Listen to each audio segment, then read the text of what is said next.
By day, they were exemplary. By night, they were themselves. This was not a scandal. This was not a failure of character. This was not even particularly unusual. It was, in fact, how the entire system was designed to work. Victorian society was not built on honesty. It was built on separation between what was shown and what was lived, between who one appeared to be in the drawing room at 3 in the afternoon and who one became in a rented room at 11 at night. The boundary between these two existences was not a moral failing. It was a structural necessity. It was the foundation upon which respectability, reputation, and social order all rested. And everyone, from the wealthiest baron to the shopkeeper's wife, understood this implicitly, even if they never said it aloud. The mistake we make looking back is to assume that Victorians were unaware of their own contradictions, that they somehow failed to notice the gap between what they professed and what they practiced. But they noticed. They simply understood that noticing and speaking were two different acts, and that only one of them was socially permissible. What we call hypocrisy, they called privacy. What we call duplicity, they called discretion. And what we interpret as a society living in denial was actually a society that had made a collective, unspoken agreement that certain things would be done, but not discussed, that certain doors would remain closed, not because what lay behind them was unknown, but because opening them would require everyone to acknowledge what they already knew. And acknowledgement in Victorian England was far more dangerous than transgression. The performance of daylight. The day began with a performance. Not a deception exactly, but a careful construction of self that required as much rehearsal as any stage production. You rose, you dressed, or were dressed, in layers that transformed the private body into a public one. Corsets, waistcoats, collars that stood rigid against the throat. Each garment was a boundary, a physical reminder that what lay beneath was not for display. By the time you descended to breakfast, you were no longer merely yourself.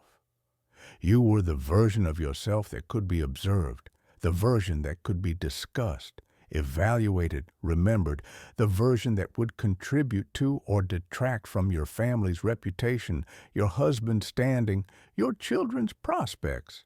This version of you moved through the day with extraordinary care, not because you were pretending to be someone you were not, but because you understood that in public space you were always being read.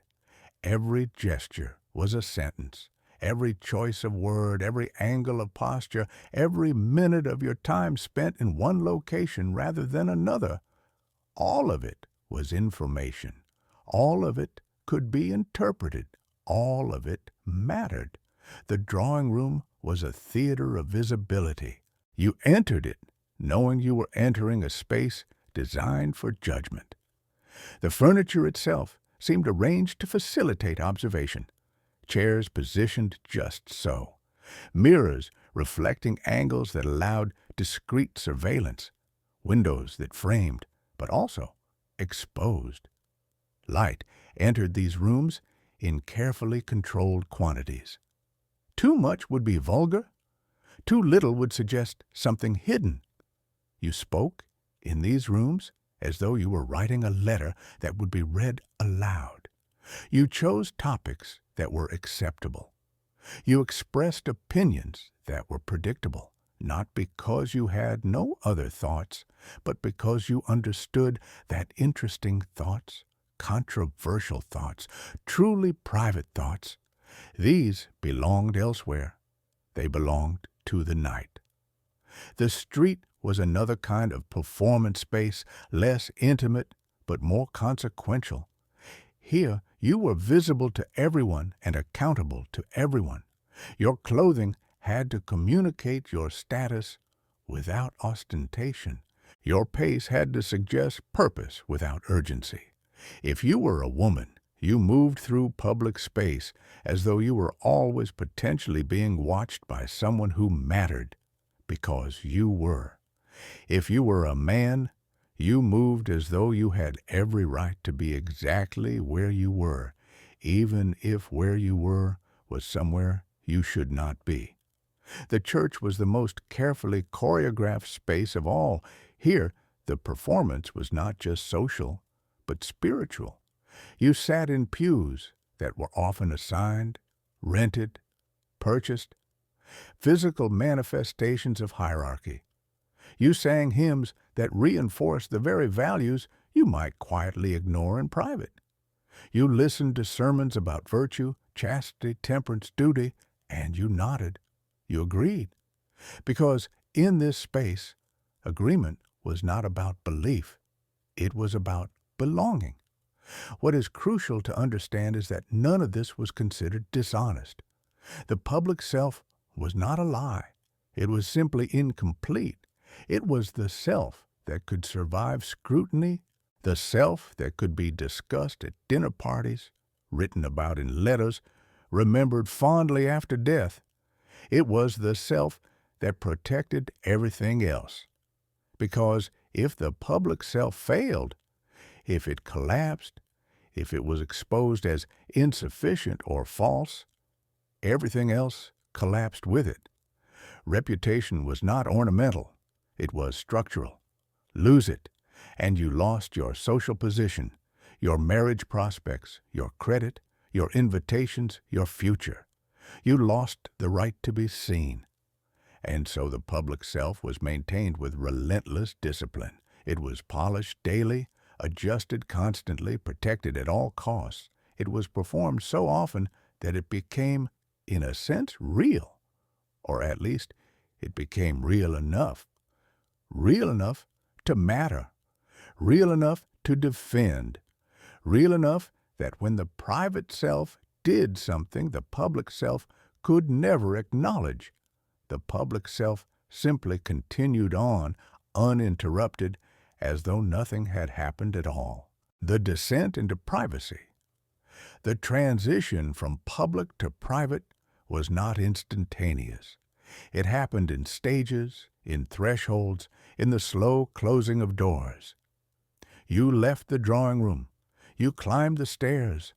Already, you were beginning to shed the parts of yourself that existed only under observation.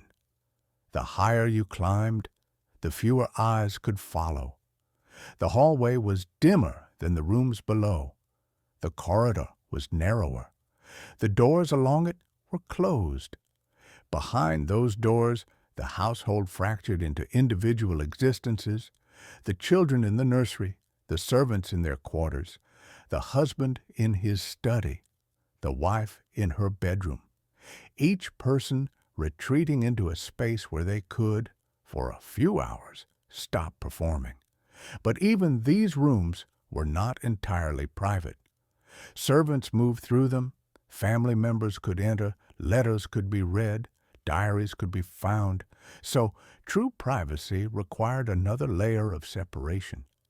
It required spaces that were unobserved, rooms that were rented under false names, clubs that were accessible only to members who understood that what happened within them would not be discussed outside, streets that after dark became unreadable, where faces blurred and identities became flexible. The night was when the architecture of separation became most essential, because at night the rules changed. Not officially, of course. Officially, morality was constant. But in practice, the night allowed for a different kind of existence, one that was not necessarily immoral, simply unobserved. A man left his house after dinner. He told his wife he was going to his club. This was not a lie. He was going to his club.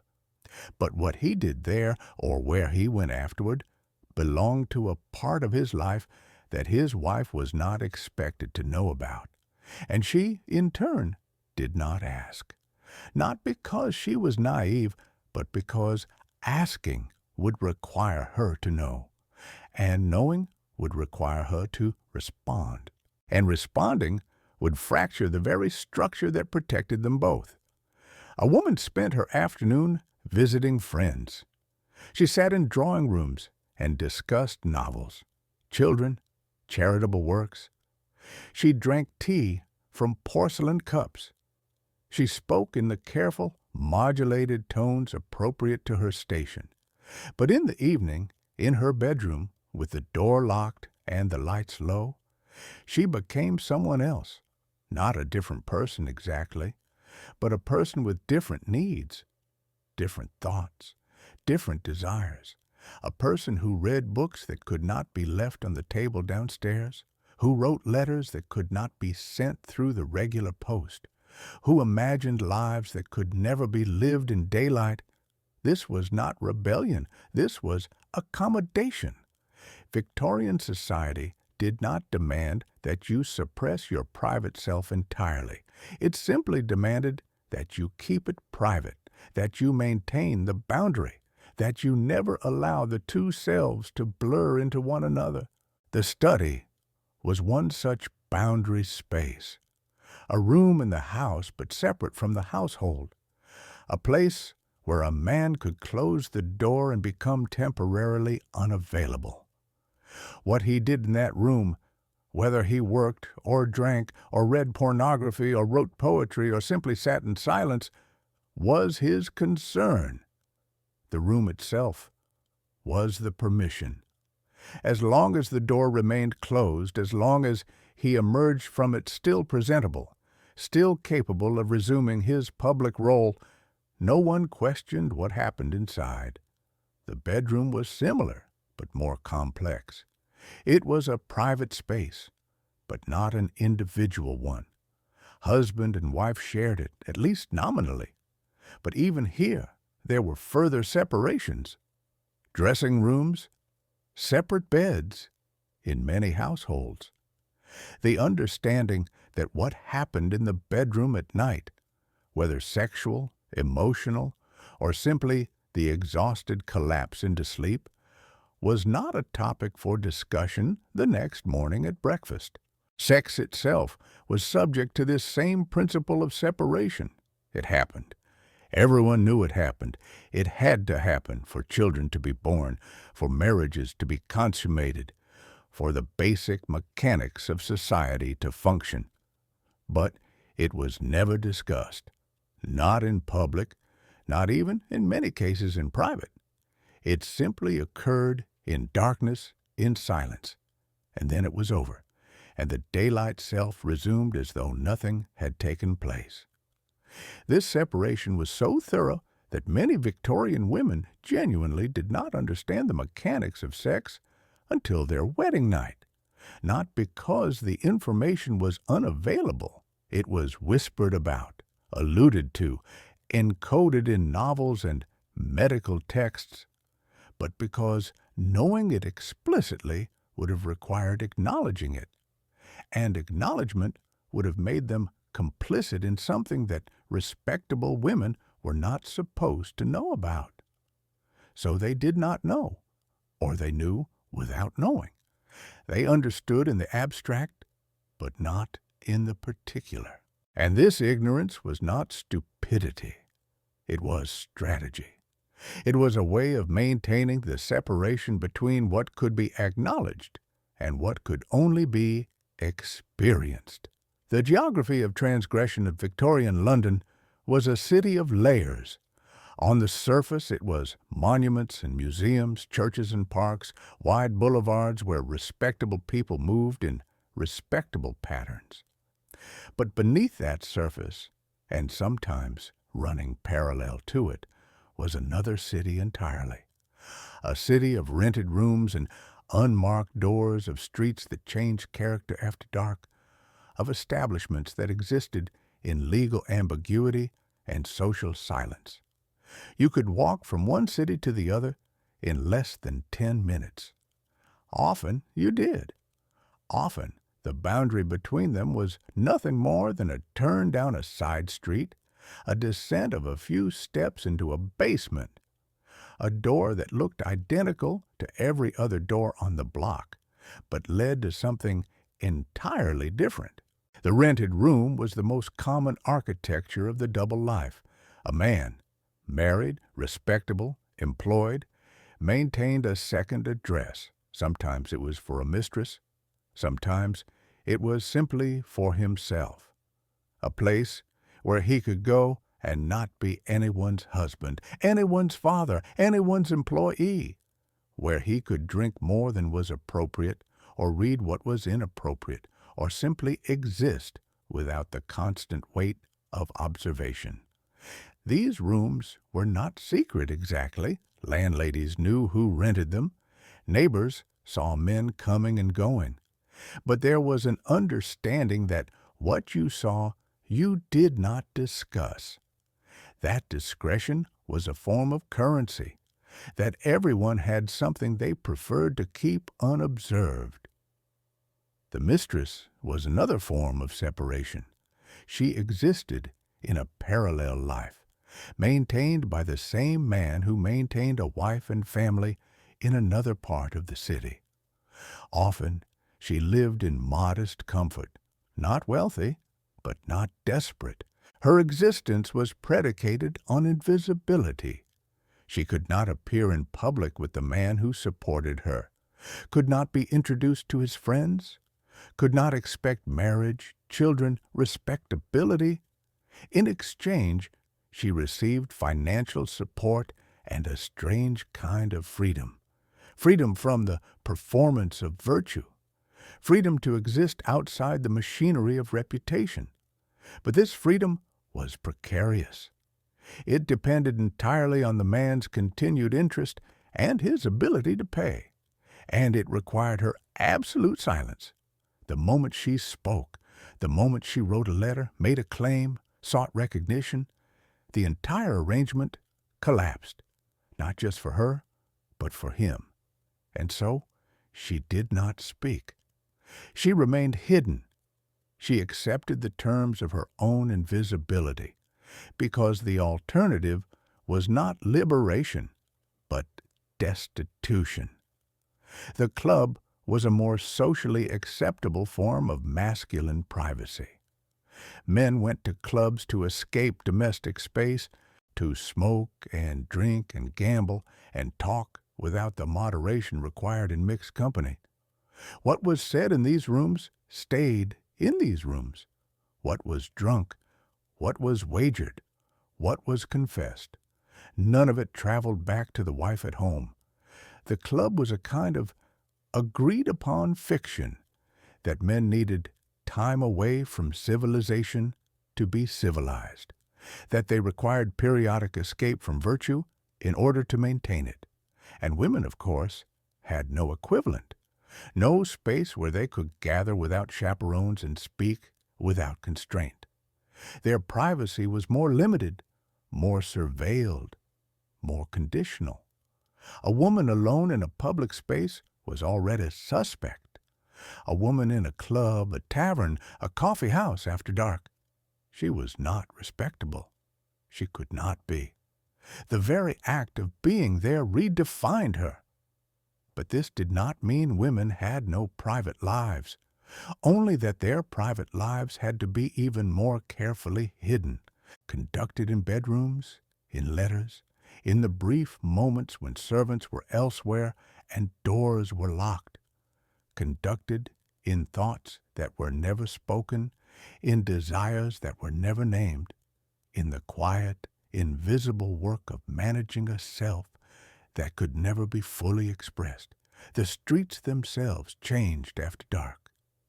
During the day they were navigable, legible, safe for those who belonged there. At night they became something else. The same streets, the same buildings, but now occupied by different people, governed by different rules. Prostitutes appeared in doorways. Men who would never acknowledge such women in daylight now negotiated with them in shadows.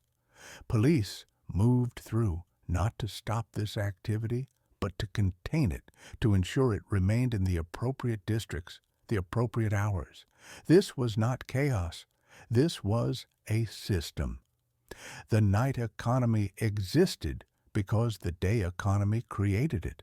The men who used prostitutes were often the same men who, during the day, sat in Parliament and legislated morality. The women who sold themselves were often there because the same economic system that celebrated female virtue provided them with no other means of survival. And everyone understood this. Everyone knew that the laws against prostitution were not meant to eliminate it, only to regulate it, to keep it hidden enough that respectable people could pretend it did not exist. The hidden spaces of Victorian London were not anomalies.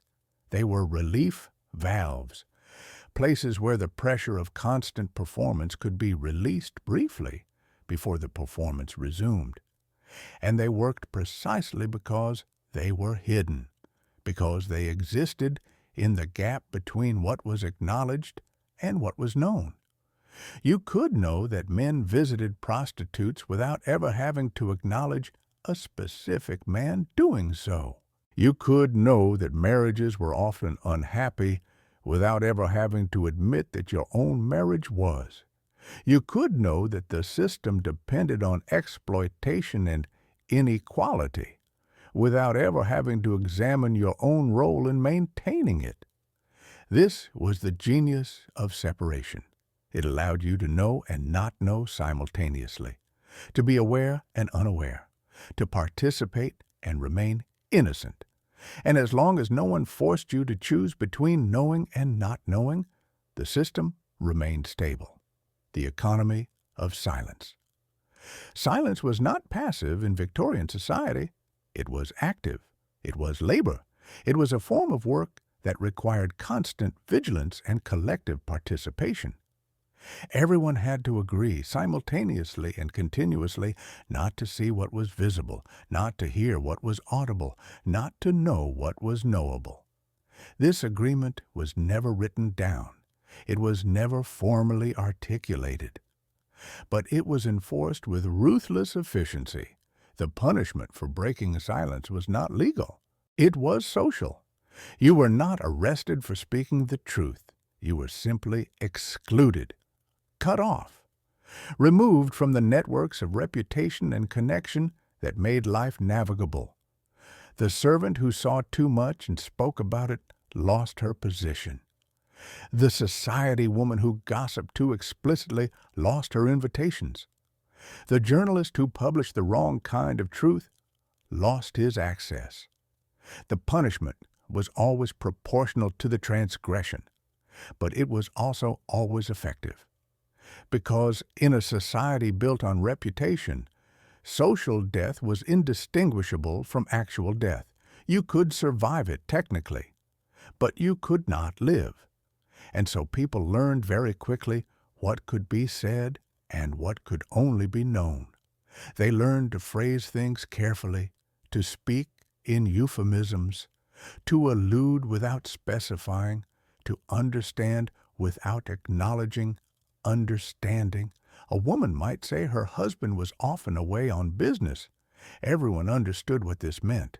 But because she phrased it this way, because she maintained the fiction, no one had to respond. No one had to offer condolences for a marriage that was, officially, perfectly intact. No one had to acknowledge that the husband's business might involve other women, other lives, other versions of himself that had nothing to do with the respectable man who appeared at the breakfast table. A man might say his wife was delicate or prone to nerves. This could mean anything: depression, addiction to laudanum, quiet misery, a complete mental collapse being managed behind closed doors.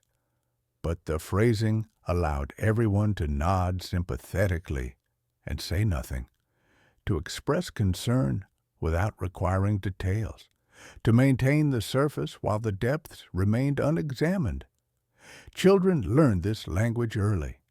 They learned that certain topics were never discussed, that certain rooms were never entered, that certain questions were never asked. They learned to read the silences in their households, to understand what was happening without ever having it explained, and they learned that this was normal, that all families operated this way, that the boundary between what was shown and what was lived was simply how the world worked. Blackmail was the shadow economy of this system, because if silence had value, then the threat of speech had even more. Blackmailers did not need to possess scandalous information that was unknown. They simply needed to possess information that was unacknowledged, the affair that everyone suspected but no one discussed, the illegitimate child that had been quietly sent away, the financial impropriety that had been carefully concealed, the homosexual encounter that had taken place in a space designed for such encounters but could never be admitted in daylight. The blackmailer's power came not from revelation, but from forced acknowledgement. Pay me, or I will make you admit what everyone already knows. Pay me, or I will collapse the boundary between your public self and your private one. Pay me, or I will destroy the fiction that allows you to function. And people paid, not because they were ashamed of what they had done, though often they were, but because they understood that acknowledgement was the true crime, that as long as something remained unspoken, it could be managed. But once it was spoken, once it was written down in a letter or a newspaper or a courtroom, it became real in a way that could not be undone. The libel laws reflected this understanding.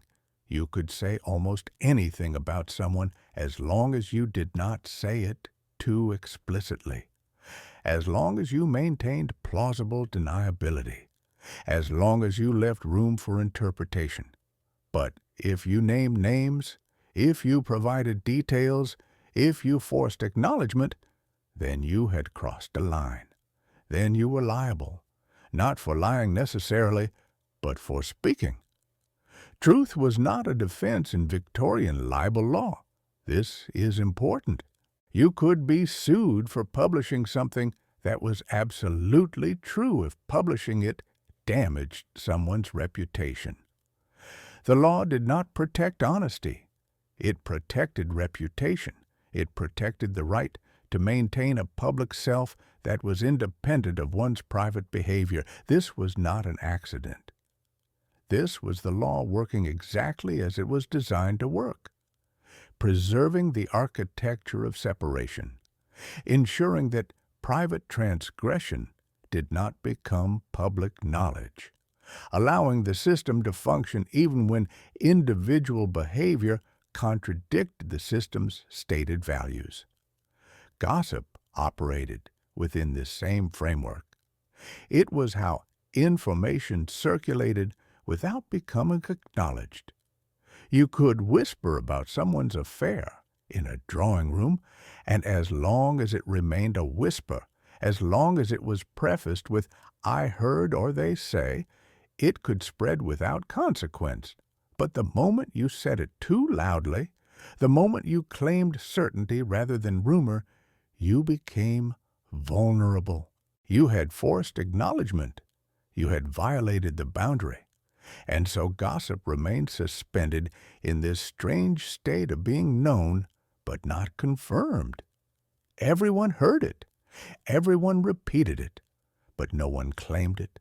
And because no one claimed it, it could not be definitively addressed.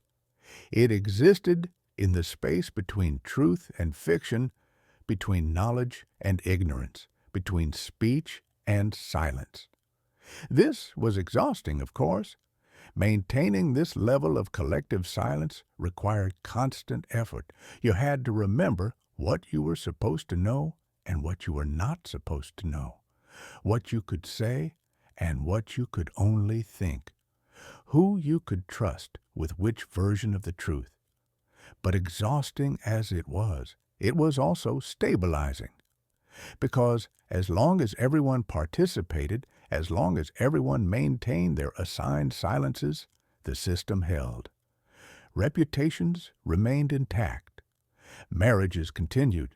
Children grew up with parents who were officially respectable. Society functioned. And the alternative, a world where everything was spoken, where all private behavior became public knowledge, where the boundary between the two selves collapsed, that world seemed, to the Victorians, not liberating, but catastrophic. It seemed like the end of civilization itself. So they stayed silent. They stayed silent about affairs and addictions, about financial ruin and secret children, about desires that contradicted their public virtue and behaviors that violated their stated beliefs. They stayed silent, and in staying silent, they survived. And the silence, in its own way, became a kind of honesty, an acknowledgement that human beings were more complex than any single public self could contain. That contradiction was not failure, but inevitability. That the gap between appearance and reality was not a problem to be solved, but a condition to be managed. The silence was not denial. It was accommodation. It was the society admitting, without words, that it could not function if everyone was required to be at all times exactly who they claimed to be. The infrastructure of duplicity. The Victorian house was designed for separation, not accidentally, but intentionally. Every architectural element reinforced the boundary between public and private, between what could be seen and what must remain hidden. The front door was the first threshold. It was substantial, heavy, often ornate. It communicated status and permanence, but more importantly, it communicated boundary. On one side, the street, the world of observation and reputation. On the other side, the interior, the world of family and privacy. The door was not just a barrier, it was a declaration. Beyond this point, you are no longer entirely public.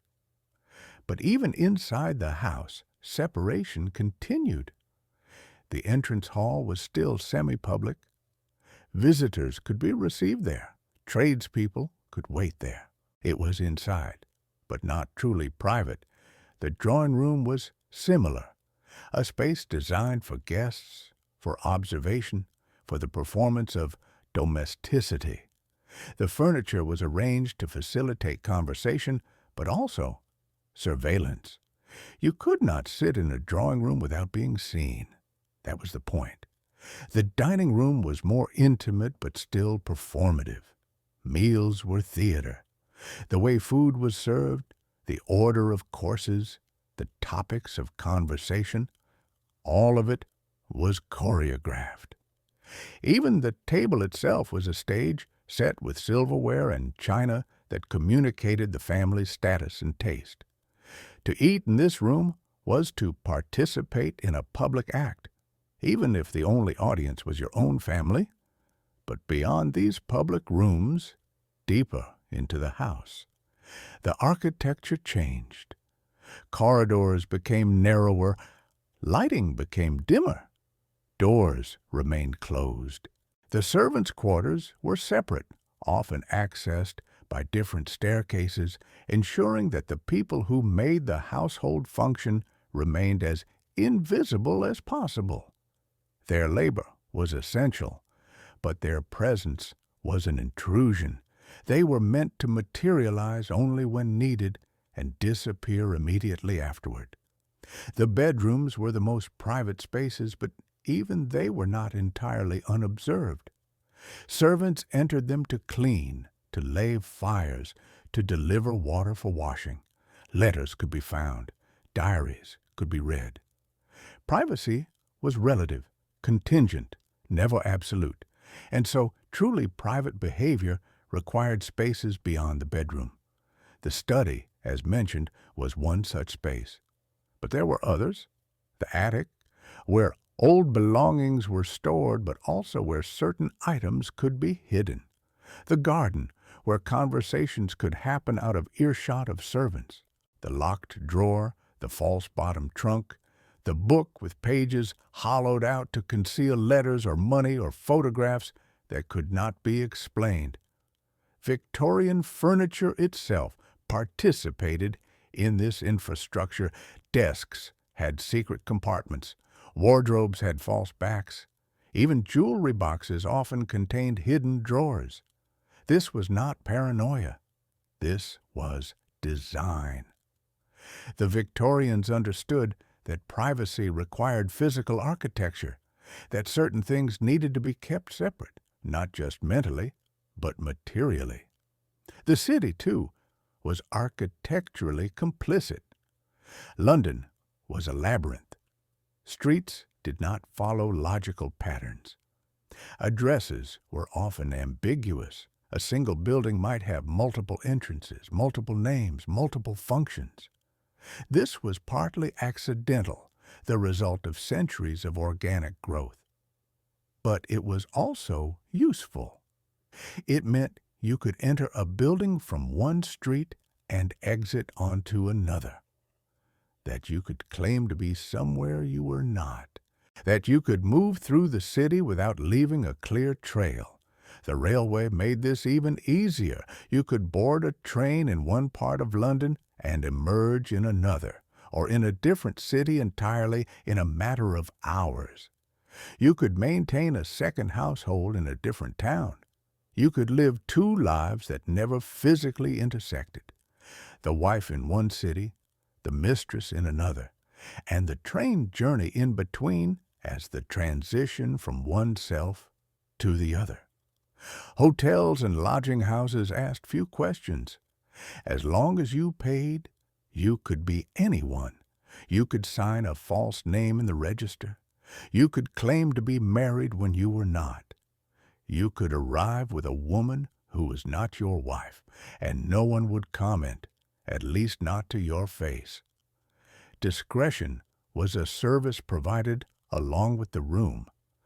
The postal system, ironically, both enabled and threatened the double life.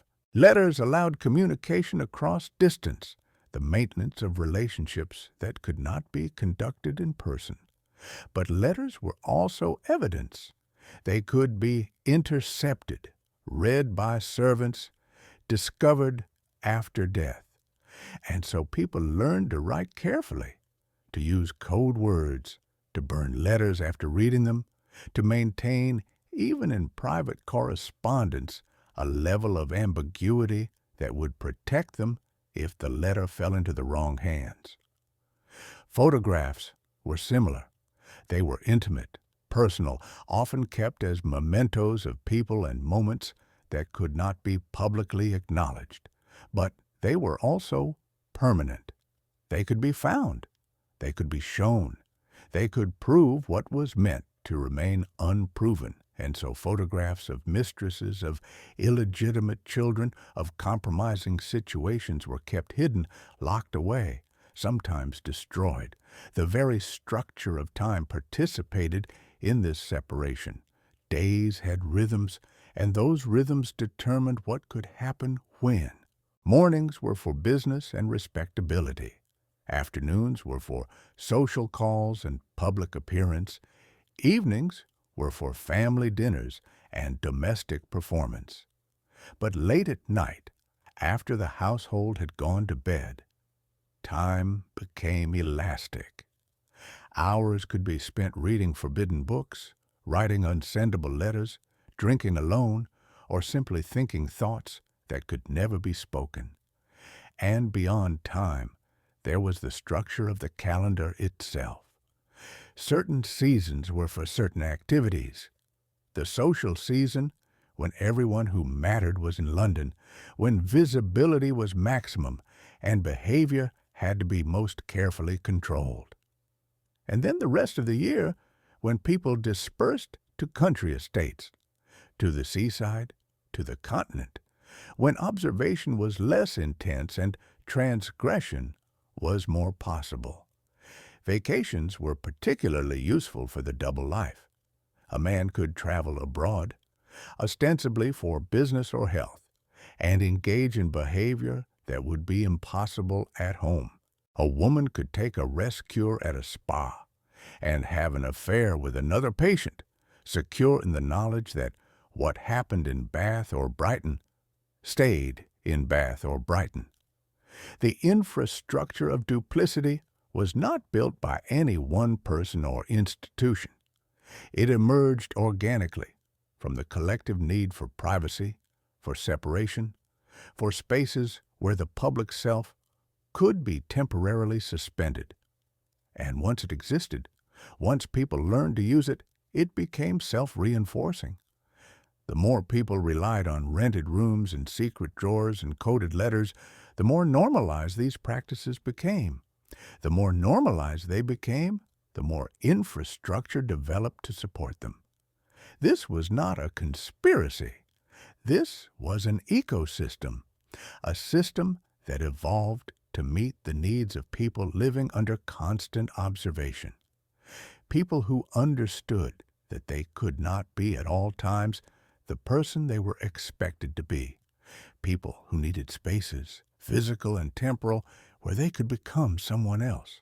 Not someone false necessarily, just someone different, someone unobserved. And the infrastructure provided those spaces. It made the double life not just possible, but manageable. It turned duplicity from a difficult, risky endeavor into a routine, almost mundane aspect of daily existence. You maintained two lives the way you maintain two sets of clothing, one for public wear, one for private. And you moved between them with the ease of someone changing for dinner. The infrastructure made it easy. The infrastructure made it normal. And as long as the infrastructure remained intact, as long as the door stayed closed and the letters stayed hidden and the servant stayed silent, the system functioned perfectly. The gendered architecture of secrecy. Men and women did not inhabit the same Victorian world. They inhabited parallel worlds that occasionally intersected, but operated according to fundamentally different rules. And nowhere was this more apparent than in the architecture of their respective double lives.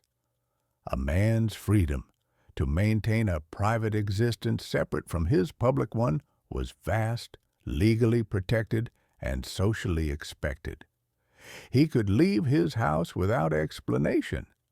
He could spend money without accounting for it.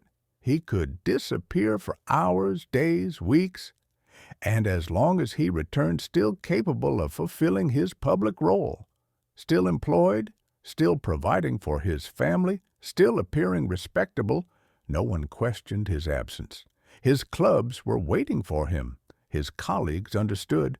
His wife, if she was wise, did not ask, because asking would require him to lie explicitly, and explicit lies were more corrosive than unspoken truth. Better to maintain the fiction that he was simply out. Better to preserve the boundary between what she knew and what she acknowledged knowing. A man could keep a mistress, and everyone knew, and no one spoke of it. He could father illegitimate children, and as long as he provided for them financially and kept them physically separate from his legitimate family, his reputation remained intact. He could frequent prostitutes, gamble, drink to excess, engage in homosexual acts in certain understood spaces, and all of it could be managed, contained, kept separate from his daylight existence. This was not because Victorian society approved of these behaviors. Officially, it condemned them, but unofficially, it accommodated them.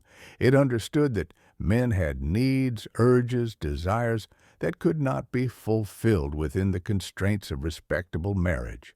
And rather than demand celibacy or honesty, it simply demanded discretion. The rule for men was simple.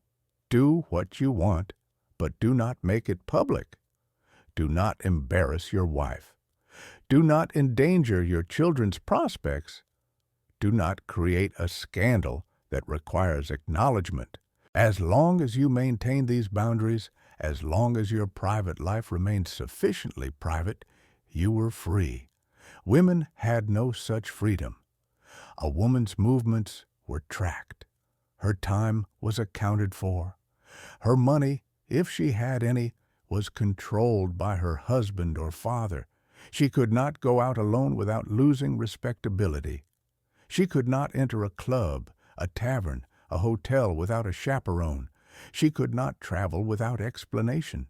She could not maintain a separate residence, conduct a correspondence without surveillance, spend an afternoon unobserved. Her entire existence was public in a way that men's never was. Even in her own home, she was watched by servants, by relatives, by neighbors, by society. Her reputation was not just her own, it was her family's, and it was fragile in a way that men's reputations were not. A man could recover from scandal. A woman could not. And so women's private lives, their true private lives, had to be even more carefully hidden. They could not be conducted in rented rooms across town. They had to be conducted inside the prison of respectability itself, in locked bedrooms, in secret diaries, in letters that were burned after reading, in thoughts that were never spoken. A woman could not have a lover without risking everything. If she was discovered, she lost her marriage, her children, her social position, her financial support. She became unspeakable. A man might lose his mistress if discovered, but he retained his wife, his children, his career, his place in society. The asymmetry was absolute, and yet women still had private lives, still had desires, still engaged in behaviors that contradicted their public virtue. They simply had to be more careful, more creative, more willing to live with contradiction. Some women conducted affairs with other women. These relationships could be intense, romantic, even sexual, and yet they remained socially acceptable because society refused to imagine that women could desire each other in that way. Two women sharing a bed was not scandalous. It was economical. Two women exchanging passionate letters was not erotic. It was sentimental. The invisibility of female desire created a space where it could exist unobserved. Other women found privacy in illness. The delicate woman, the woman prone to nerves, was expected to retreat from social life, to spend time alone in her room, to be unavailable for wifely duties. And in this enforced isolation, she could read what she wanted, think what she wanted, become someone other than the woman she was required to be in public. Laudanum and other opiates provided another form of escape. They were legal, easily obtained, often prescribed by doctors for any number of vague female complaints. And they allowed women to create an interior privacy, a mental space that was inaccessible to observation. The drugged woman was still physically present, but psychologically absent. She could attend dinner, sit in the drawing room, smile at guests, and yet be entirely elsewhere. Motherhood itself was a kind of private space.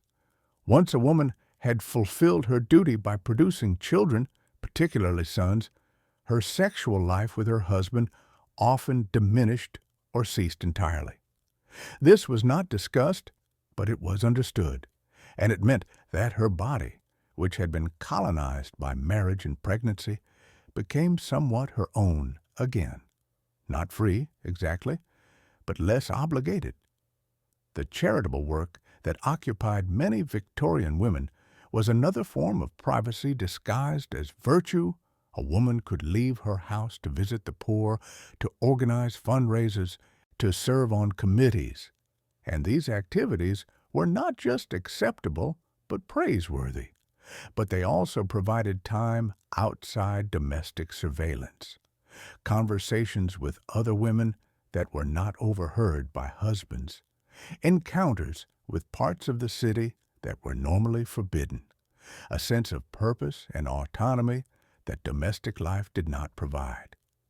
Some women wrote novels, poems, essays, sometimes under their own names, often under pseudonyms, frequently in secret.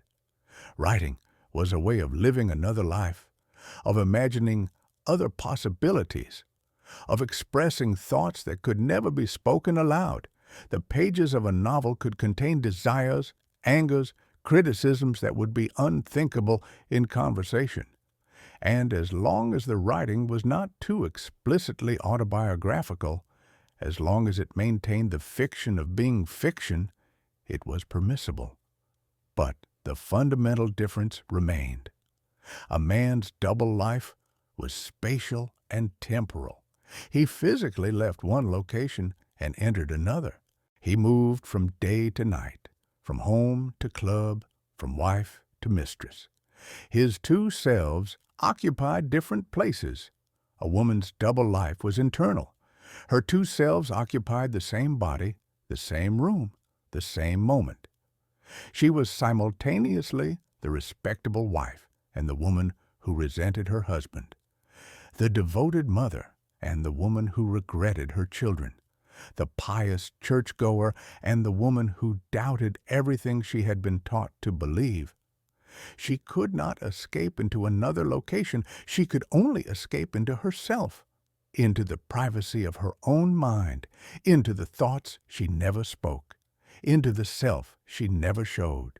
And this made her duplicity in some ways more complete than men's, because it was invisible even to her, because she could not point to a separate life and say, "There, that is who I really am." Her real self and her public self occupied the same space, indistinguishable to everyone but her. This was lonelier, more isolating, more likely to result in what the Victorians called nerves, and what we might call depression, anxiety, the slow erosion of self that comes from never being allowed to be fully who you are. But it was also, in its own way, powerful, because the internal double life could not be policed, could not be regulated, could not be taken away. As long as a woman maintained the performance of respectability on the outside, what happened on the inside was hers alone. She could hate her husband and smile at him across the breakfast table, could love another man and never speak his name, could imagine burning down her entire life and then serve tea with perfect composure, could be, in her own mind, someone completely other than who everyone believed her to be, and no one would ever know. This was not freedom, but it was a kind of survival, a way of enduring a system that offered no exit, a way of preserving some small part of the self that could not be observed, judged, or controlled. The Victorian woman's double life was not lived in rented rooms and late-night streets. It was lived in the gap between her face and her thoughts, in the space between what she said and what she meant, in the silence that followed every question she could not answer honestly. And that gap, that space, that silence, those were hers, completely and irreducibly hers. The system could control her movements, her money, her marriage, her children, but it could not control what she thought in the darkness before sleep, what she felt when she looked at her husband across the room, what she wanted when she allowed herself, for just a moment, to want. That interior privacy was the only privacy she had, and she guarded it absolutely. Reputation was not metaphorical capital in Victorian society. It was literal capital. It could be spent, invested, lost, inherited, and destroyed. It had exchange value. It could be converted into marriage prospects, business opportunities, credit, social access. And like any other form of capital, it required constant management and protection. A young woman's reputation determined who she could marry, and who she married determined her entire future, her financial security, her social position, her children's prospects, her quality of life. If her reputation was damaged, her marriage options contracted. If it was destroyed, she might not marry at all. And an unmarried woman in Victorian society was a precarious creature, financially dependent on relatives, socially marginal, aging into irrelevance. This was why even the appearance of impropriety could be catastrophic. A woman did not have to actually engage in sexual misconduct to lose her reputation. She merely had to be suspected of it, to be seen in the wrong place with the wrong person, to be talked about, to be the subject of rumor. Once the rumor circulated, it did not matter whether it was true. The damage was done. For men, reputation functioned differently, but no less importantly. A man's reputation affected his creditworthiness. Businessmen and bankers made decisions about loans and partnerships based on assessments of character. A man known to be dissolute, unreliable, prone to scandal, he would find it difficult to secure capital, to enter profitable ventures, to advance in his career. But men's reputations were also more resilient. A man could recover from scandal in ways women could not.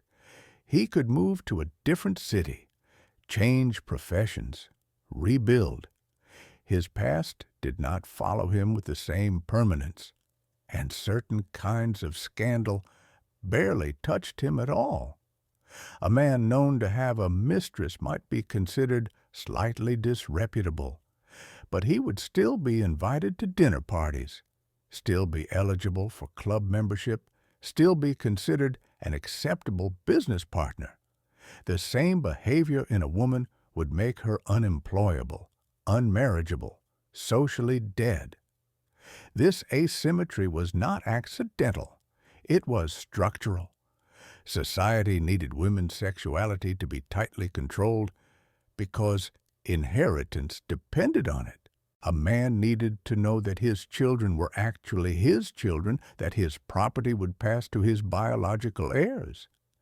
And the only way to ensure this was to ensure that women had no sexual freedom whatsoever, that their entire existence from childhood through death was surveilled and controlled. Men's sexuality, by contrast, did not threaten the inheritance system. A man could father a dozen illegitimate children, and it did not affect the legitimacy of his legal heirs. His philandering was morally questionable, but economically irrelevant, and so it was tolerated. Reputation, therefore, was gendered. Men had reputations for honor, honesty, reliability. These could be damaged by financial failure, cowardice, or excessive public scandal. But they were not damaged by private sexual behavior as long as it remained private. Women had reputations for chastity, modesty, virtue. These could be damaged by the mere suggestion of sexual impropriety. A woman's reputation was entirely sexual. Nothing else about her mattered as much, not her intelligence, her kindness, her competence, only her perceived sexual purity. And because reputation was so valuable and so fragile, protecting it became a full-time occupation. Parents chaperoned daughters with obsessive vigilance. Servants were chosen partly for their discretion. Social interactions were choreographed to minimize risk. Every decision, where to go, who to see, what to wear, what to say, was evaluated in terms of its potential impact on reputation. This was exhausting. It meant living constantly in fear of observation, of judgment, of the moment when a single misstep could destroy everything you had spent years building. It meant never being able to relax, never being able to be spontaneous, never being able to trust that what you did in private would remain private. But it also created opportunity for those who understood the system. Reputation could be manufactured. A family with money, but no social standing, could purchase respectability by mimicking the behaviors of their social betters. They could dress appropriately, live in the right neighborhood, attend the right church, send their children to the right schools. They could perform respectability so convincingly that eventually it became real, or real enough that the distinction ceased to matter. This is how the middle class expanded during the Victorian era, not just economically, but socially. People who would have been considered tradespeople, laborers, barely respectable in earlier generations, became solidly middle class by adopting middle class values and behaviors, by learning to perform virtue, by acquiring the skills of reputation management. And those skills were teachable. Etiquette manuals proliferated, instructing readers on every minute detail of proper behavior: how to enter a room, how to sit, how to eat, how to conduct a conversation, how to write a letter, how to address a superior, how to decline an invitation, how to accept a compliment. These manuals were not just about manners, they were about survival, about learning to navigate a social system where a single error could be ruinous. The publishing industry itself depended on this anxiety. Magazines and newspapers existed partly to inform people about what was happening in the world, but also to inform them about what was acceptable, what the fashionable were wearing, what topics were being discussed in drawing rooms, what opinions were safe to express. Reading these publications was a way of staying current, of ensuring that your performance of respectability aligned with the current standards. But reputation was not just individually managed. It was collectively enforced. Communities policed themselves. Neighbors watched neighbors. Servants reported to other servants. Information circulated through networks of gossip that were remarkably efficient. If you did something scandalous in one part of the city, people in another part would know about it within days, sometimes hours. This made escape difficult. You could not simply move across town and start fresh. Your reputation followed you. Letters of introduction were required to enter new social circles, and those letters implicitly vouched for your character. If your reputation was damaged, you would find it hard to obtain such letters. You would be excluded before you even arrived. Emigration was sometimes the only option for someone whose reputation was destroyed. Leaving England entirely, going to the colonies, to America, to somewhere far enough away that the scandal would not follow. This was not exile in the legal sense, but it was exile in the social sense, a recognition that you could no longer function in the society you had been born into. But most people did not reach that point. Most people managed their reputations successfully. They maintained the performance. They avoided scandal. They kept their private lives sufficiently private.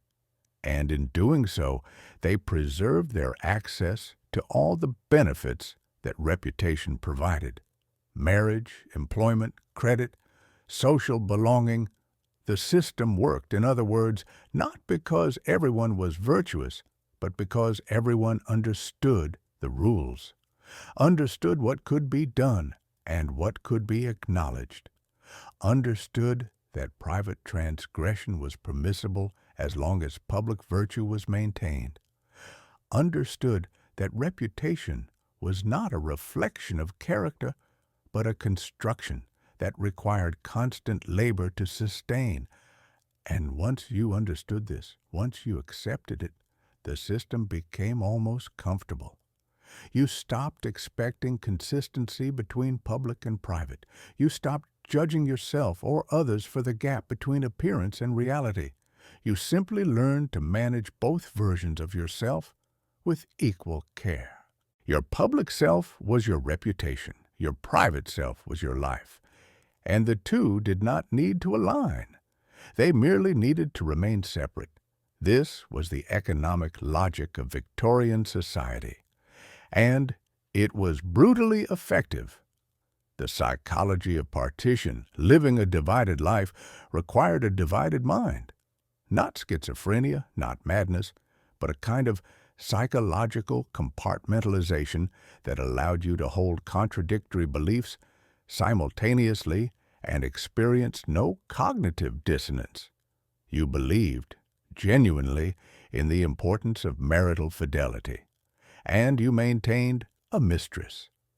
Both of these things were true. Both of them coexisted in your mind without conflict, because the belief belonged to your public self, the self that attended church, raised children, participated in society, and the mistress belonged to your private self, the self that existed outside those structures in spaces where different rules applied. The two selves did not communicate. They did not negotiate. They simply occupied different territories of your consciousness, and as long as the boundary between them remained intact, there was no internal conflict. This was not denial. You knew about the mistress. You were not lying to yourself. You simply categorized her differently than you categorized your wife. The wife was duty, family, public life, the future. The mistress was pleasure, escape, private life, the present. They served different functions. They existed in different worlds. And your mind, trained from childhood in the art of separation, kept them separate. Women experience this same compartmentalization, though the content of their contradictions was different. A woman could believe sincerely in her own inferiority, in the idea that women were naturally suited to domestic life, that they were too delicate for politics or business, that their purpose was to serve their husbands and raise their children, and simultaneously, in the privacy of her own thoughts, she could resent every moment of that service, could hate her husband, could fantasize about freedom, could know with absolute certainty that she was not inferior at all, that the entire system was a lie designed to exploit her. And these two beliefs did not conflict, because one was what she said and the other was what she thought. One was for the world and the other was for herself. And her mind, like all Victorian minds, was extraordinarily skilled at maintaining this division. Children absorbed this skill early. They learned that what you said to your parents was different from what you said to your siblings, that what you said in church was different from what you said in the nursery, that certain thoughts were for inside your head and certain other thoughts were for outside your head, and you must never, ever confuse the two. This training began almost from birth. The child who cried too loudly was taught to be quiet. The child who asked inappropriate questions was taught not to ask. The child who spoke uncomfortable truths was taught that some truths must not be spoken. And these lessons accumulated year after year until the child's mind was partitioned as thoroughly as the house they lived in. By adulthood, this compartmentalization was so naturalized that it required no conscious effort. You did not have to remind yourself not to mention your mistress at the dinner table. You simply did not think about her in that context. She existed in a different mental category, accessed only when you were in the appropriate physical and social space for her existence. This allowed Victorian society to function with a level of hypocrisy that would be psychologically unbearable if it were constantly conscious. If you had to constantly acknowledge the gap between what you professed and what you practiced, the cognitive dissonance would be overwhelming, but you did not have to acknowledge it. Your mind did the work of separation automatically. This had costs, of course. The divided mind was a defended mind. It could not afford to be too introspective, too questioning, too willing to examine its own contradictions, because examination led to integration, and integration led to conflict, and conflict led to the collapse of the entire carefully constructed system. And so Victorians learned not to examine themselves too closely, not to ask too many questions, not to pursue thoughts that might lead them to uncomfortable conclusions. They learned to live on the surface of their own minds, to accept their own contradictions without investigation. This is why Victorian literature is full of people who seem to modern readers strangely unself-aware, people who do terrible things without seeming to recognize the moral weight of their actions, people who maintain contradictory beliefs without apparent discomfort. It is not that they were stupid or insensitive. It is that they had learned necessarily not to think too deeply about certain things. Introspection was dangerous.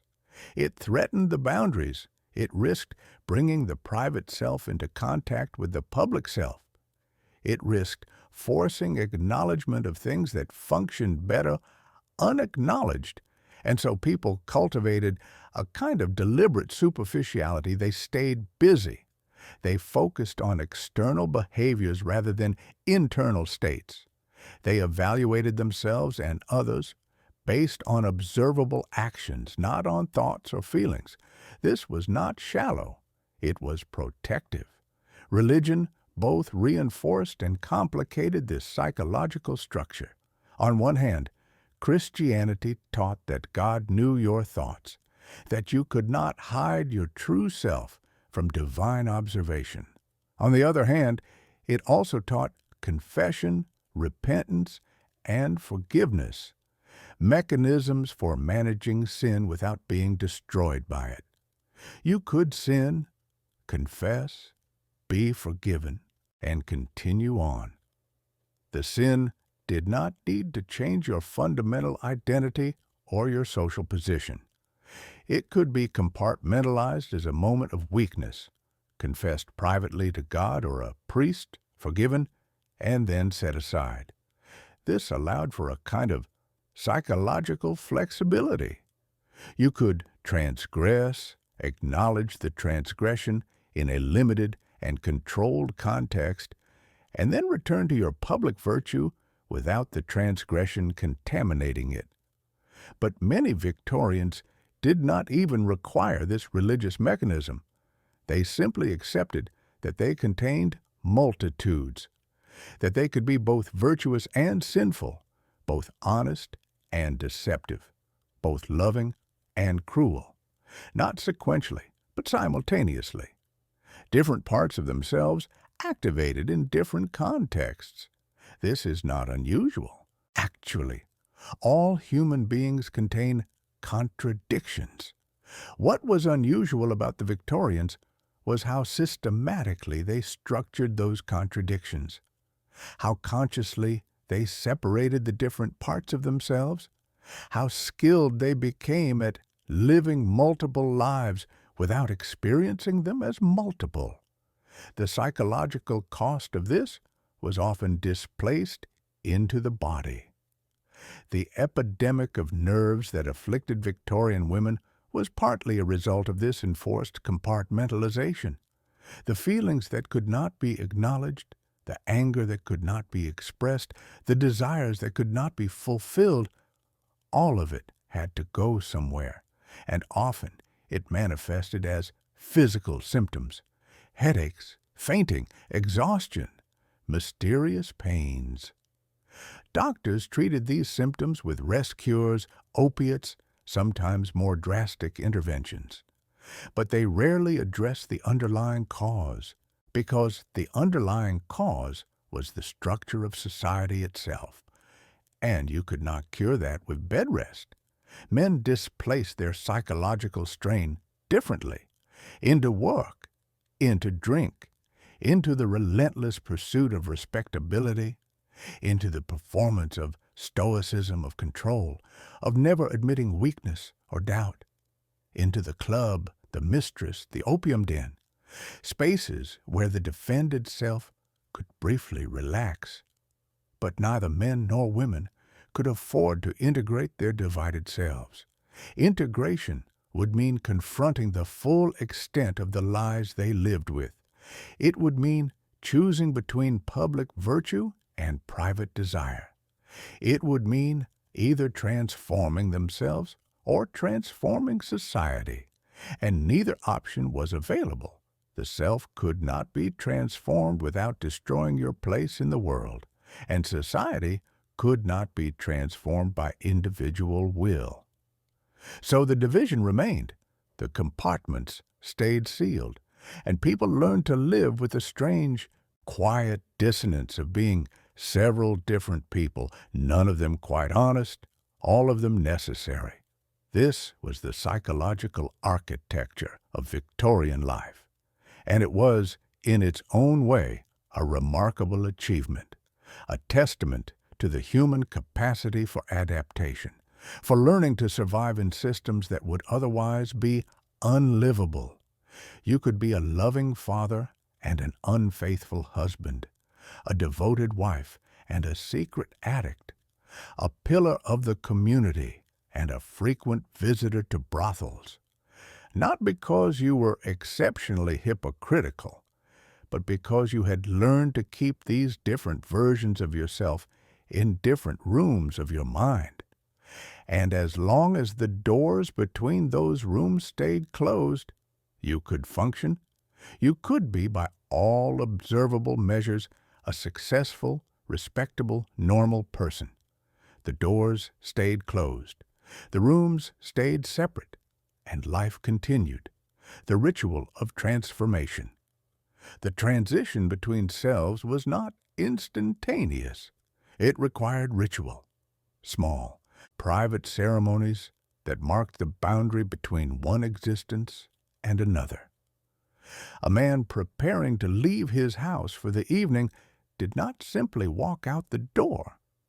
He went to his dressing room. He changed his clothes. Not dramatically. The difference between day dress and evening dress was subtle to an outsider, but to him the act of changing was significant. He was putting on a different version of himself. He checked his appearance in the mirror, adjusted his collar, smoothed his hair. These were not acts of vanity. They were acts of transformation.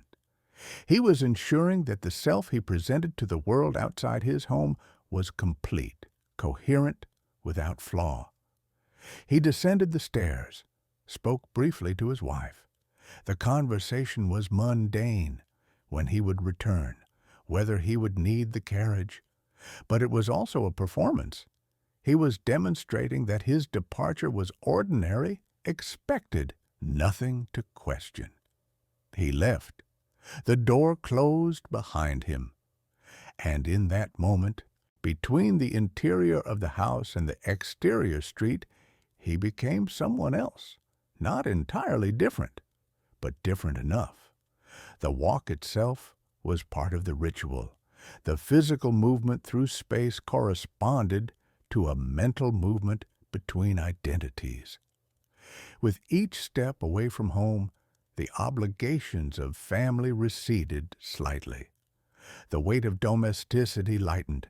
By the time he reached his destination, the club, the mistress's lodging, the discreet establishment that catered to desires that could not be spoken, he had completed the transformation. He was no longer the husband, the father, the respectable professional. He was simply himself. Or rather, he was a different version of himself. The version that existed in this space at this time with these people. Women's transformations were more constrained, but no less deliberate. A woman could not leave her house without explanation. But she could retreat to her bedroom, lock the door, and in that locked space she could become someone other than who she was required to be in the drawing room. She might remove her corset, that instrument of physical restraint that was also an instrument of social control. The act of unlacing it was liberating in a literal sense. She could breathe more deeply, move more freely, exist in her body rather than in spite of it. She might take out her diary and write things she could never say aloud, thoughts about her husband, her children, her life, criticisms, resentments, desires. The act of writing them transformed them from mere feelings into something more substantial. They existed on paper. They were real, even if no one else would ever read them. She might read a book that was inappropriate for the drawing room, a novel with sexual content, a political tract, something that contradicted the values she was expected to hold.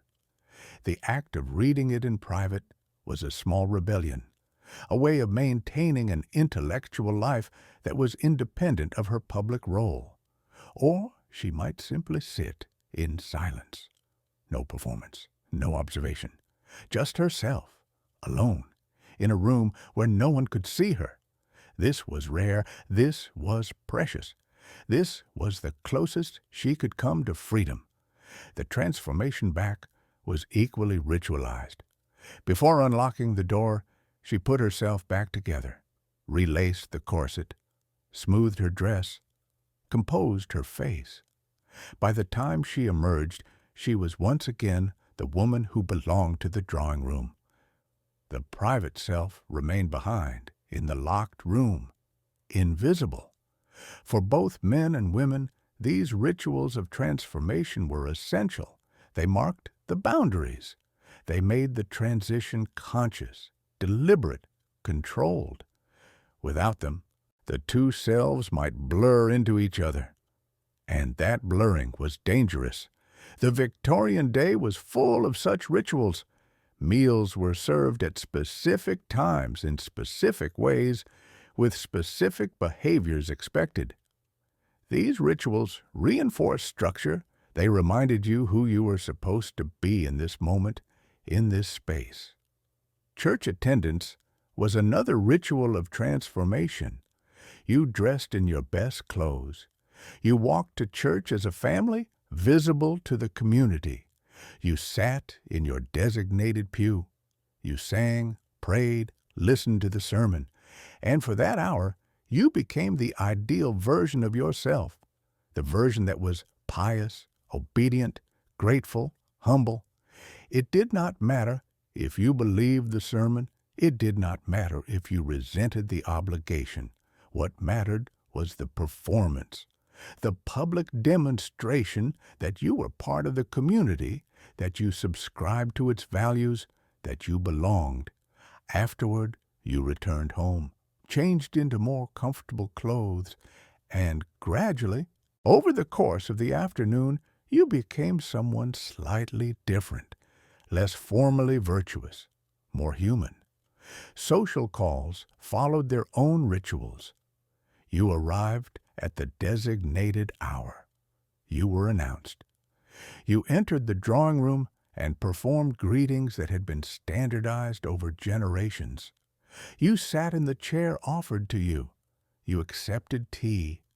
You engaged in conversation that followed predictable patterns. Inquiries about health, discussion of weather, exchange of news that was not too personal or controversial. These rituals were numbing in their predictability. But that was the point. They required no thought. They could be performed automatically, leaving your mind free to observe, calculate, manage your presentation. They made social interaction safe by making it scripted. Even walking down the street was ritualized. The pace you walked at, the side of the pavement you used, how you acknowledged acquaintances, all of it was governed by unwritten rules that everyone had learned. Deviation from these rules was noticed. It communicated something, perhaps that you were distracted or upset or ill, perhaps that you were not quite respectable. The rituals extended to the bedroom, the way a couple prepared for bed, the way they interacted in that most private of spaces was governed by expectation. Night clothes were put on, hair was let down or left up, the lights were dimmed or extinguished. Sex, if it occurred, followed patterns that had been established early in the marriage and rarely varied. These patterns were not discussed. They simply existed, and they turned even the most intimate acts into rituals that could be performed without full engagement. You could have sex with your spouse and be thinking about something entirely different. You could go through the motions while your mind was elsewhere. The ritual did not require presence, only participation. This ritualization of life served multiple functions. It made the complex simple. It reduced the number of decisions required. It created predictability in a world that could otherwise be overwhelming. But it also made transformation possible, because if every action was ritualized, then changing rituals meant changing selves. Put on these clothes, perform these actions, speak these words, and you became the public person. Put on different clothes, perform different actions, speak different words, and you became the private person. The rituals marked the boundaries. They made the transition safe. They ensured that you did not accidentally carry the private self into public space, or the public self into private space. This was crucial, because the two selves were not compatible. They could not coexist in the same moment. They required separation, both spatial and temporal, and the rituals provided that separation. You performed the ritual of leaving. You became the nighttime self. You did what you needed to do. You performed the ritual of returning. You became the daytime self again, and the nighttime self remained where you left it, in that other space, to be retrieved the next time you needed it. This was not dissociation in the clinical sense. You did not lose time or memory. You knew what you had done. You simply categorized it differently. It belonged to a different part of your life. It did not count against the version of yourself that you presented to your family, your colleagues, your community. The rituals made this categorization possible. They drew the lines. They marked the territories. They allowed you to live multiple lives without experiencing them as contradiction. And everyone performed these rituals. Everyone transformed daily between selves. This was not exceptional behavior. This was ordinary life. This was how you survived in a society that demanded public virtue but acknowledged private complexity. The rituals were the technology of the double life, and Victorian society had perfected them. The collapse of boundaries, the system depended on boundaries remaining intact, but sometimes they failed. Sometimes the private became public. Sometimes the two selves collided. And when that happened, the consequences were catastrophic.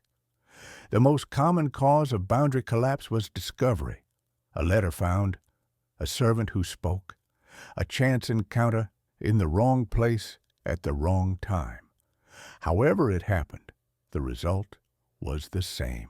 What was supposed to remain private became known, and knowledge, in Victorian society, demanded response. If a wife discovered her husband's infidelity, she faced an impossible situation. She knew, and knowing meant she had to decide what to do with that knowledge. Ignore it, and she became complicit. Acknowledge it, and she risked destroying her marriage, her family, her social position. Most women chose to ignore it, not because they did not care, but because caring openly would cost them more than they could afford. They pretended not to know. They maintained the fiction. They continued to perform the role of wife as though nothing had changed. But something had changed. The boundary between knowledge and acknowledgement had collapsed. She now lived with the explicit awareness of her husband's betrayal, and that awareness could not be compartmentalized as easily as unacknowledged suspicion could. It was there, constantly, a fact she had to actively ignore rather than passively not know. This was exhausting. It required a different kind of psychological labor, not just living with contradiction, but consciously maintaining a lie. Not just performing virtue, but performing ignorance. Some women could not sustain it. They broke. They confronted their husbands. They sought separations. They created scandals. And in doing so, they destroyed themselves. Because a woman who publicly acknowledged her husband's infidelity became tainted by association. She was pitied, yes, but she was also avoided. Her presence made others uncomfortable. She was a reminder that marriages were not what they appeared to be. And Victorian society did not want that reminder. For men, discovery was less catastrophic, but still damaging. If a man's mistress became too public, if she demanded recognition, if she wrote letters or made scenes, he had to end the relationship. Not because he wanted to, but because continuing it would damage his reputation. And reputation mattered more than affection. The mistress herself faced total destruction. She might be abandoned without support. She might try to blackmail her former lover, which sometimes worked, but more often simply led to further ruin. She might have to leave the city entirely.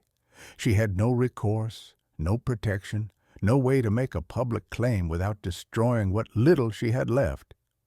The illegitimate child was another point of potential boundary collapse. As long as the child remained hidden, sent to the country, raised by a paid guardian never acknowledged, the boundary held. But if the child appeared, if they made a claim, if they sought recognition from their biological father, the entire structure was threatened. Usually, the claim was denied. The father insisted he did not know the woman, or that the child could not possibly be his. And without legal proof, the claim collapsed. The child remained illegitimate. Their existence was not denied exactly, but it was not acknowledged either. They existed in the same liminal space as all private matters, known but not spoken. Scandal was the ultimate boundary collapse, when private behavior became so public that it could not be ignored, when newspapers published stories, when courtrooms heard testimony, when the entire community knew explicitly and undeniably what had been done. This was rare, because everyone had an incentive to prevent it. The person at the center of the scandal would be destroyed, but so would the people around them. Their family would be tainted, their associates would be questioned. The entire social network would be disrupted, and so society worked collectively to prevent scandal, to contain information, to keep private matters private. Even when everyone knew something, as long as it had not become official public knowledge, it could be managed. People could choose to associate with the transgressor or not. But once it became scandal, Once it crossed into acknowledged public knowledge, there was no choice. Association became complicity. Distance became necessary. The person at the center of the scandal had few options. They could flee, move to another city, immigrate, disappear into a life of obscurity. They could brazen it out, insist on their innocence or their right to their choices, though this rarely worked, or they could accept their social death and live with it, surviving on the margins of society, tolerated but never welcomed. Death itself could cause boundary collapse. When someone died, their private papers became vulnerable. Executors might find letters, diaries, evidence of the double life, and then decisions had to be made. What to preserve, what to destroy, what to acknowledge, what to bury. Usually families chose burial. They burned letters, destroyed diaries, edited biographies to remove anything scandalous. This was not dishonesty. This was protection. Protection of the dead person's memory. Protection of the living family's reputation. Protection of the system itself. Because once the private became public, it contaminated everything. It changed how people remembered the deceased. It changed how they thought about the family. It forced acknowledgement of things that had functioned better in silence. And so the private remained private. Even after death, the double life was interred with the body. And the public self, the respectable, virtuous, socially acceptable self, was the one that was remembered. This was not entirely a lie.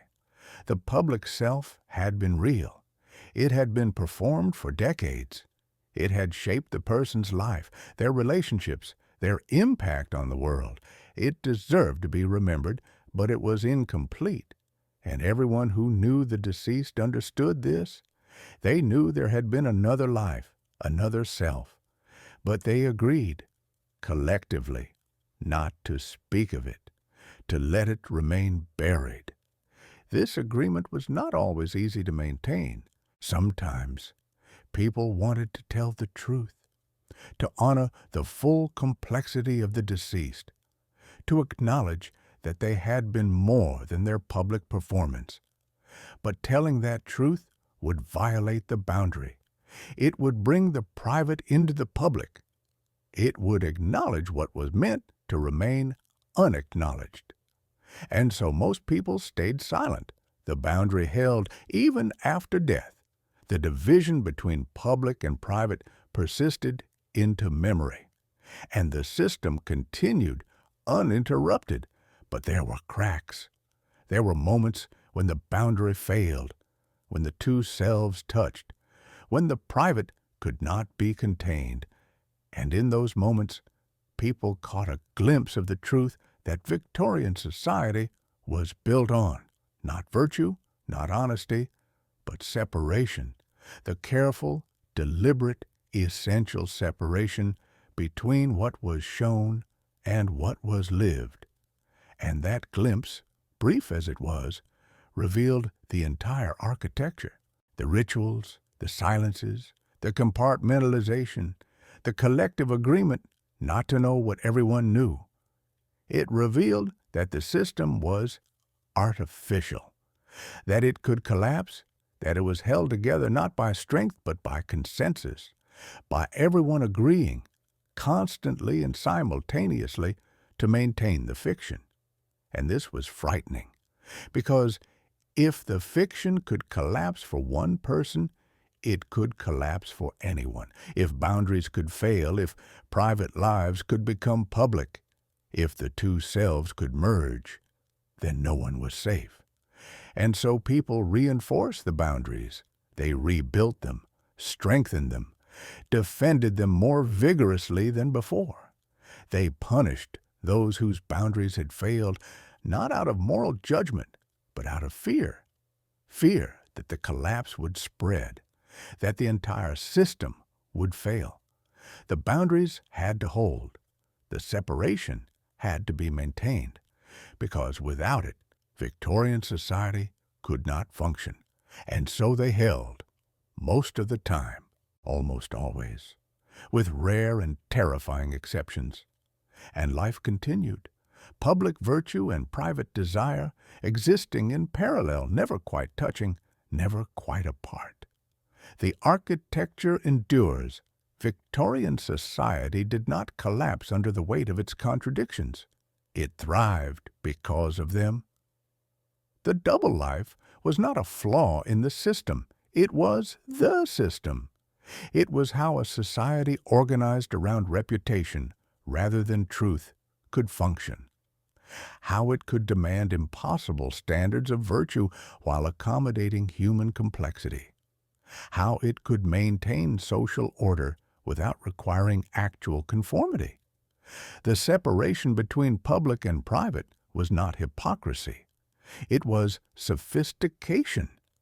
It was the recognition that human beings are not simple, that they contain multitudes, that they cannot be, at all times, the best version of themselves, that they need space to be flawed, to be human, to exist outside the machinery of judgment, and Victorian society provided that space, not officially, not explicitly, but structurally.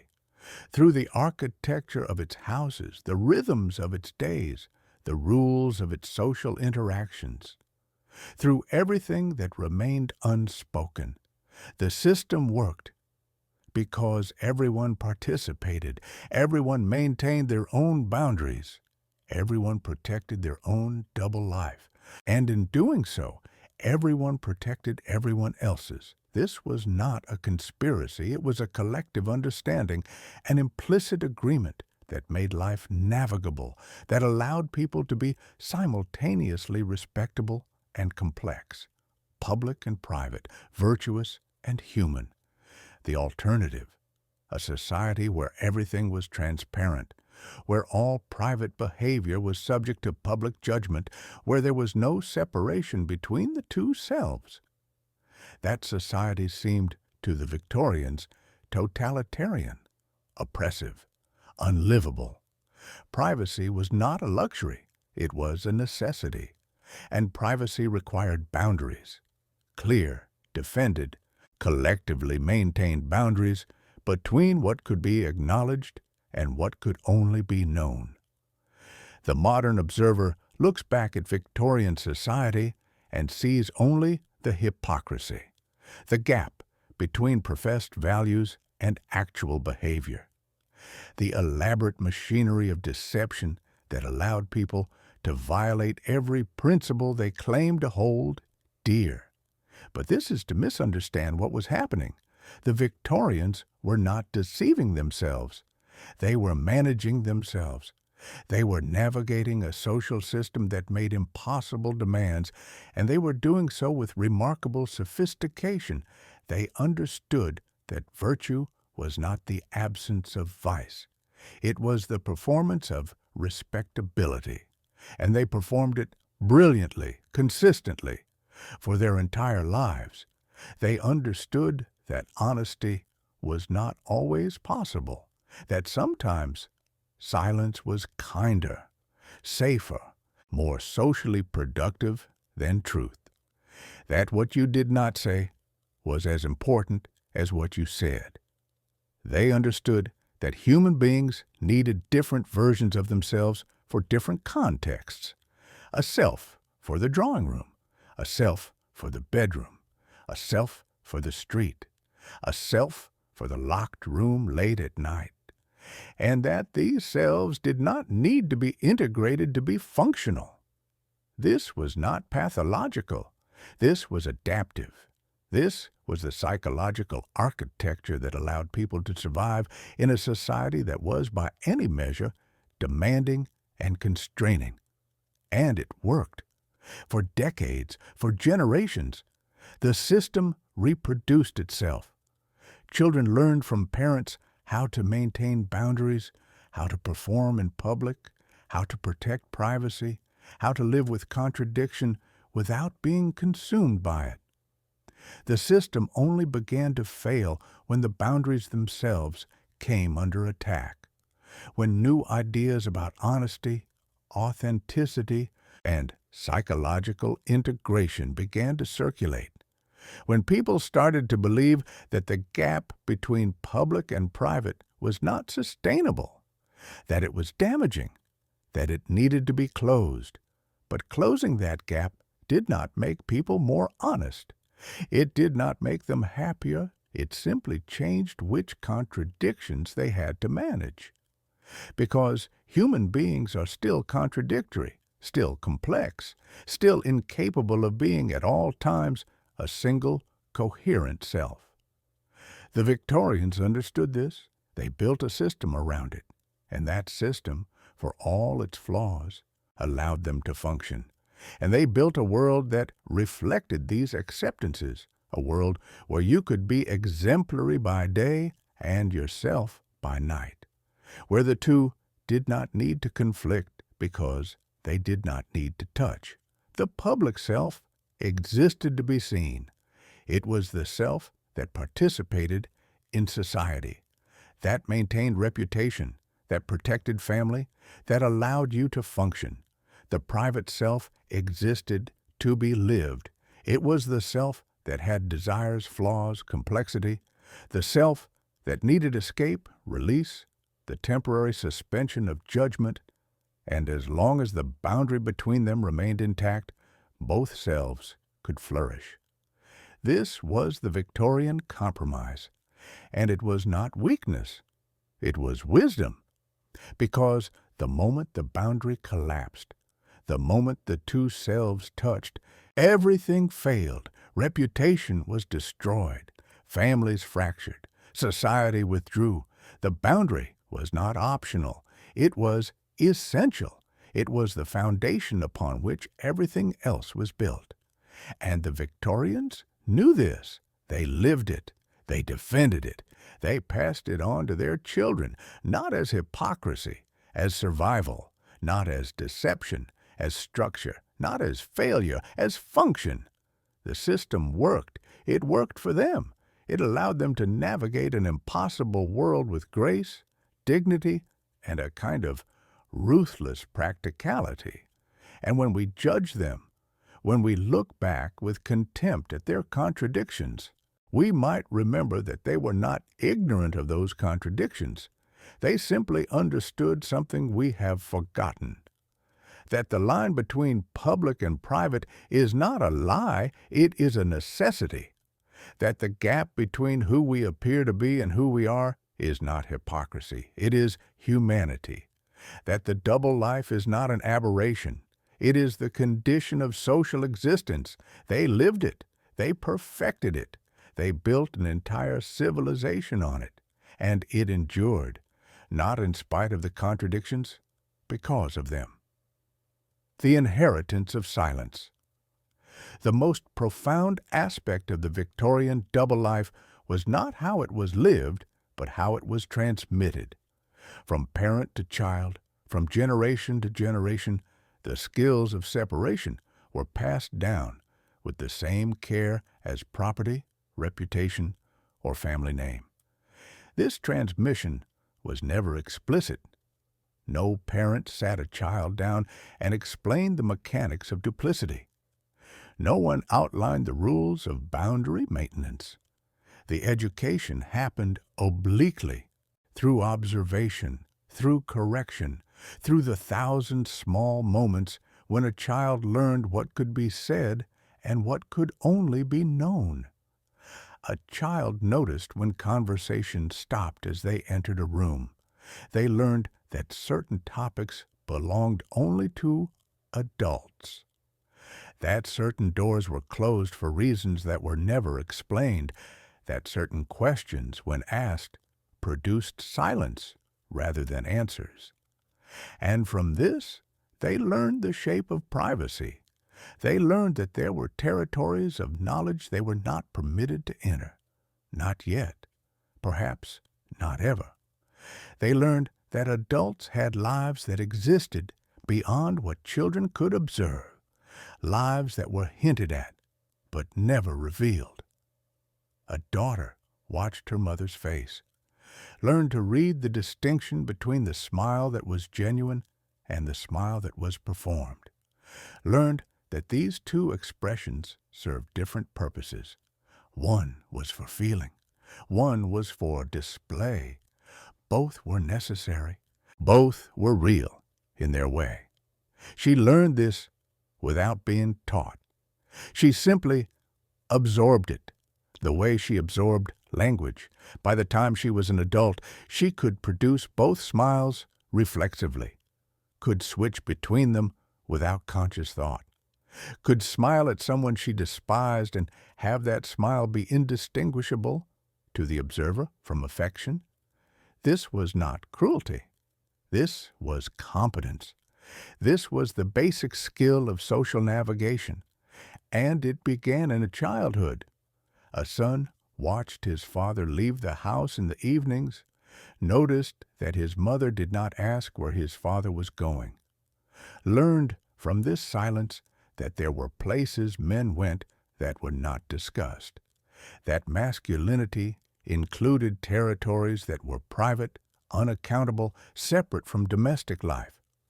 He learned that he too would one day have access to these territories, that they were waiting for him, a kind of inheritance, not property or money, but freedom, the freedom to be unobserved, the freedom to have a life his wife would not question.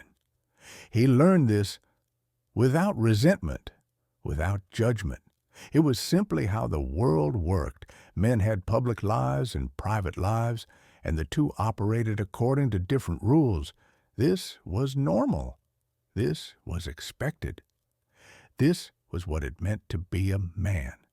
The governess, the tutor, the boarding school, all of these reinforced the lessons.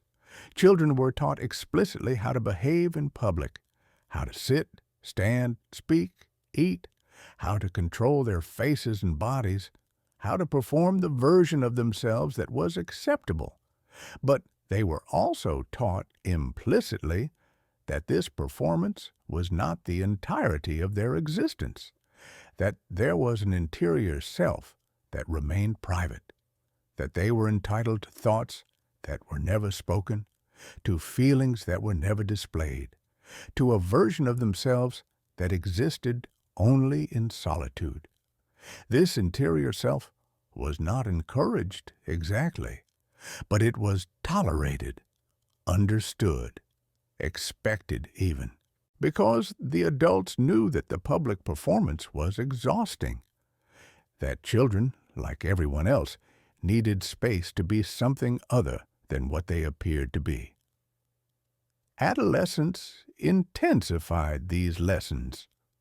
Young women learned suddenly and with frightening clarity that their bodies were public property, that their appearance, their dress, their movements, their choices, all of it was subject to observation and judgment, that they existed to be looked at, evaluated, approved, or rejected based on standards they had not chosen and could not change, and simultaneously they learned that their interior lives, their thoughts, their desires, their ambitions were dangerous, that these had to remain hidden, that expressing them openly would make them unmarriageable, would destroy their prospects, would exile them from the only life available to women of their class. So they learned to hide, not to suppress necessarily, but to partition, to maintain an inner life that was rich and complex, while presenting an exterior that was modest, demure, appropriately empty of ambition or desire. This was a profound skill. It required discipline. It required constant vigilance. But it also created a kind of inner freedom, because if the exterior was performance, then the interior could be anything. As long as it remained invisible, it was unlimited. Young men learned different lessons. They learned that they were entitled to privacy in ways that women were not, that their movements would not be tracked, that their time was their own, that they could, within certain boundaries, explore the world without constant surveillance. But they also learned that this freedom came with obligations. They had to maintain respectability, had to avoid scandal, had to protect the family name. They could transgress, but they could not be caught transgressing. They could have desires, but they could not allow those desires to become public. This was the masculine double bind. More freedom than women had, but also more responsibility to manage that freedom carefully, to ensure that private behavior never contaminated public reputation. Marriage intensified the architecture of separation for both sexes. A newly married couple had to learn how to maintain individual privacy within shared domestic space, how to create boundaries even in the bedroom, how to be simultaneously intimate and separate.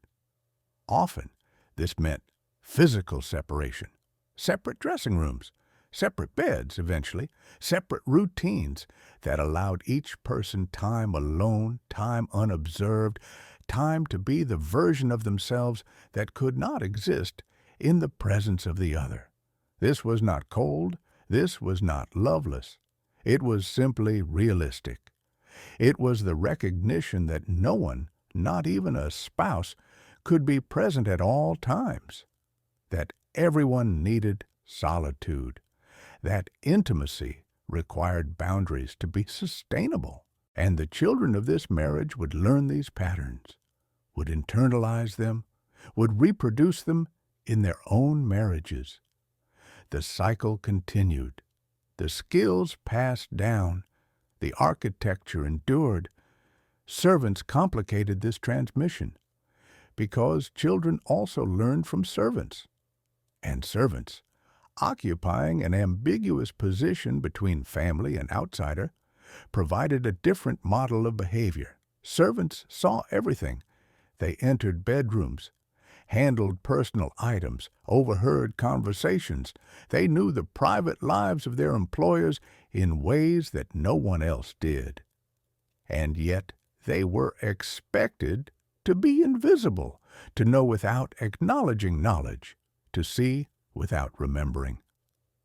Children learned from this that knowledge and power were not the same thing, that the servant who knew all the family's secrets had no power to use that knowledge, that seeing was one thing and speaking was another, and that the boundary between them was absolute. They learned that people could be trusted to remain silent even when they knew things that, if spoken, would be devastating. They learned that silence was a kind of loyalty, that discretion was a virtue that could be relied upon. But they also learned the inverse, that if a servant did speak, the punishment was total, dismissal without reference, which meant destitution, social death for betraying the confidence of the household. This taught children that silence was not just preferred, but enforced, that the system had mechanisms to protect itself, that those who violated the boundaries would be destroyed. The classroom provided another site of transmission. History, literature, religion, all of these were taught in ways that reinforced the separation between public and private morality. Students learned about great men who had done terrible things, kings who were adulterers, politicians who were corrupt, heroes who were cruel.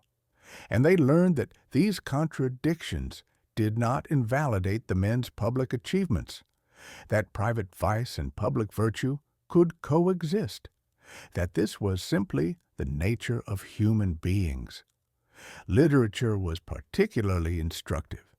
Novels were full of characters living double lives, men with secrets, women with hidden pasts, families maintaining appearances while concealing dysfunction. And these stories were not morality tales about the dangers of duplicity. They were simply stories about life, about how people actually lived.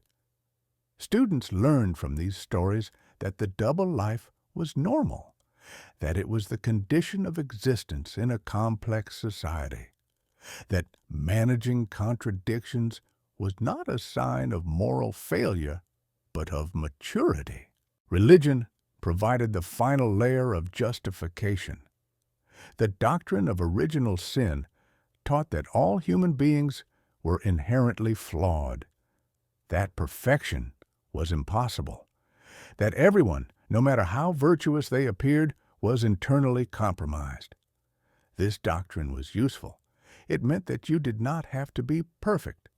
You merely had to manage your imperfection appropriately. You had to confess, repent, seek forgiveness, but you did not have to be transformed.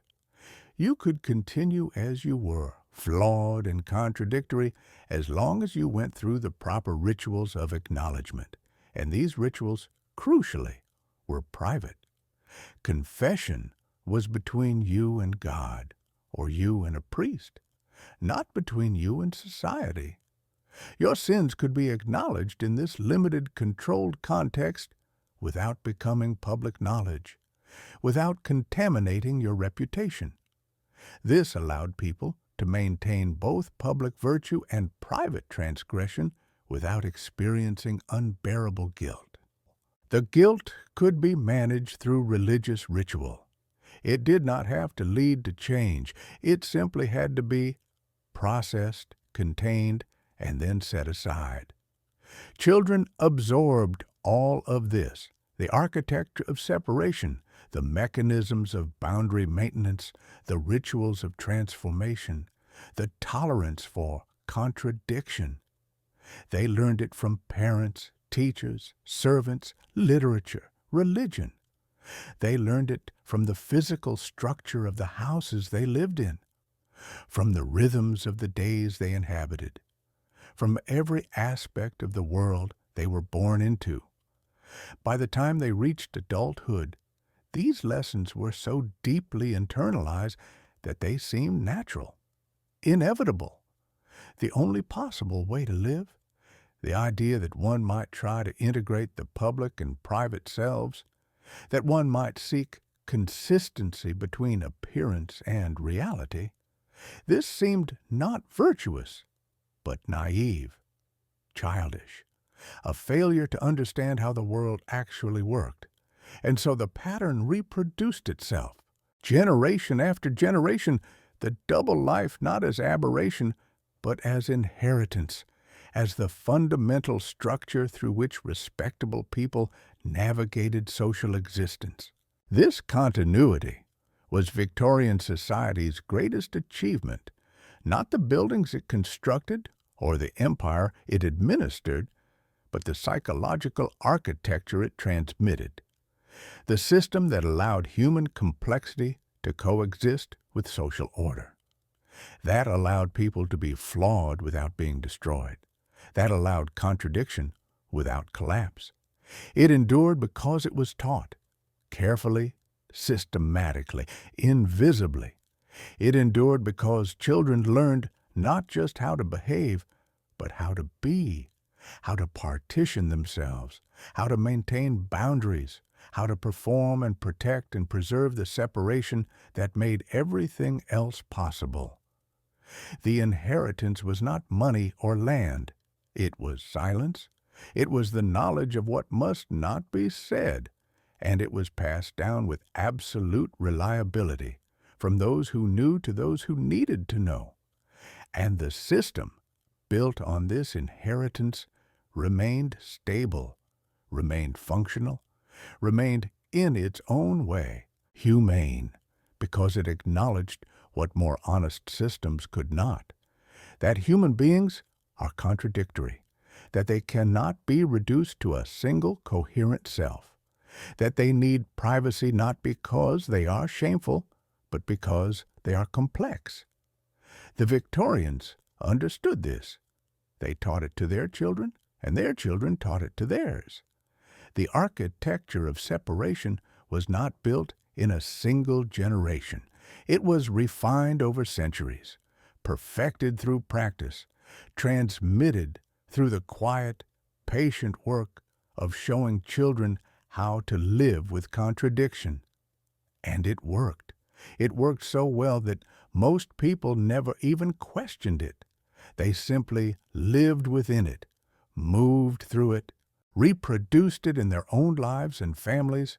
The double life was not an individual choice. It was a collective inheritance, a gift passed down from those who had learned to survive in a world that demanded the impossible.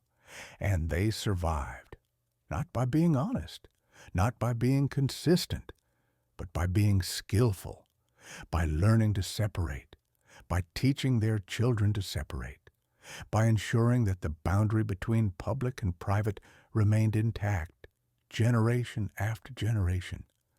This was not hypocrisy. This was wisdom. This was the accumulated knowledge of how to be human in a society that could not afford to acknowledge the full complexity of humanity. And the children learned. They always learned.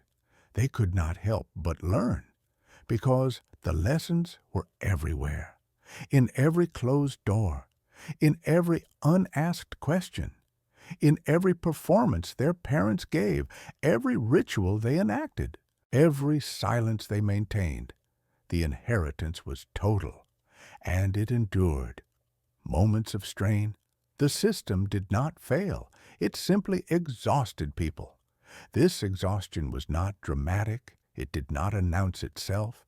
It accumulated slowly over years, over decades, in the small daily effort of maintaining boundaries that could never be relaxed, in the constant vigilance required to keep the public self intact, in the work of remembering what you had said to whom, what you could acknowledge, what you must pretend not to know.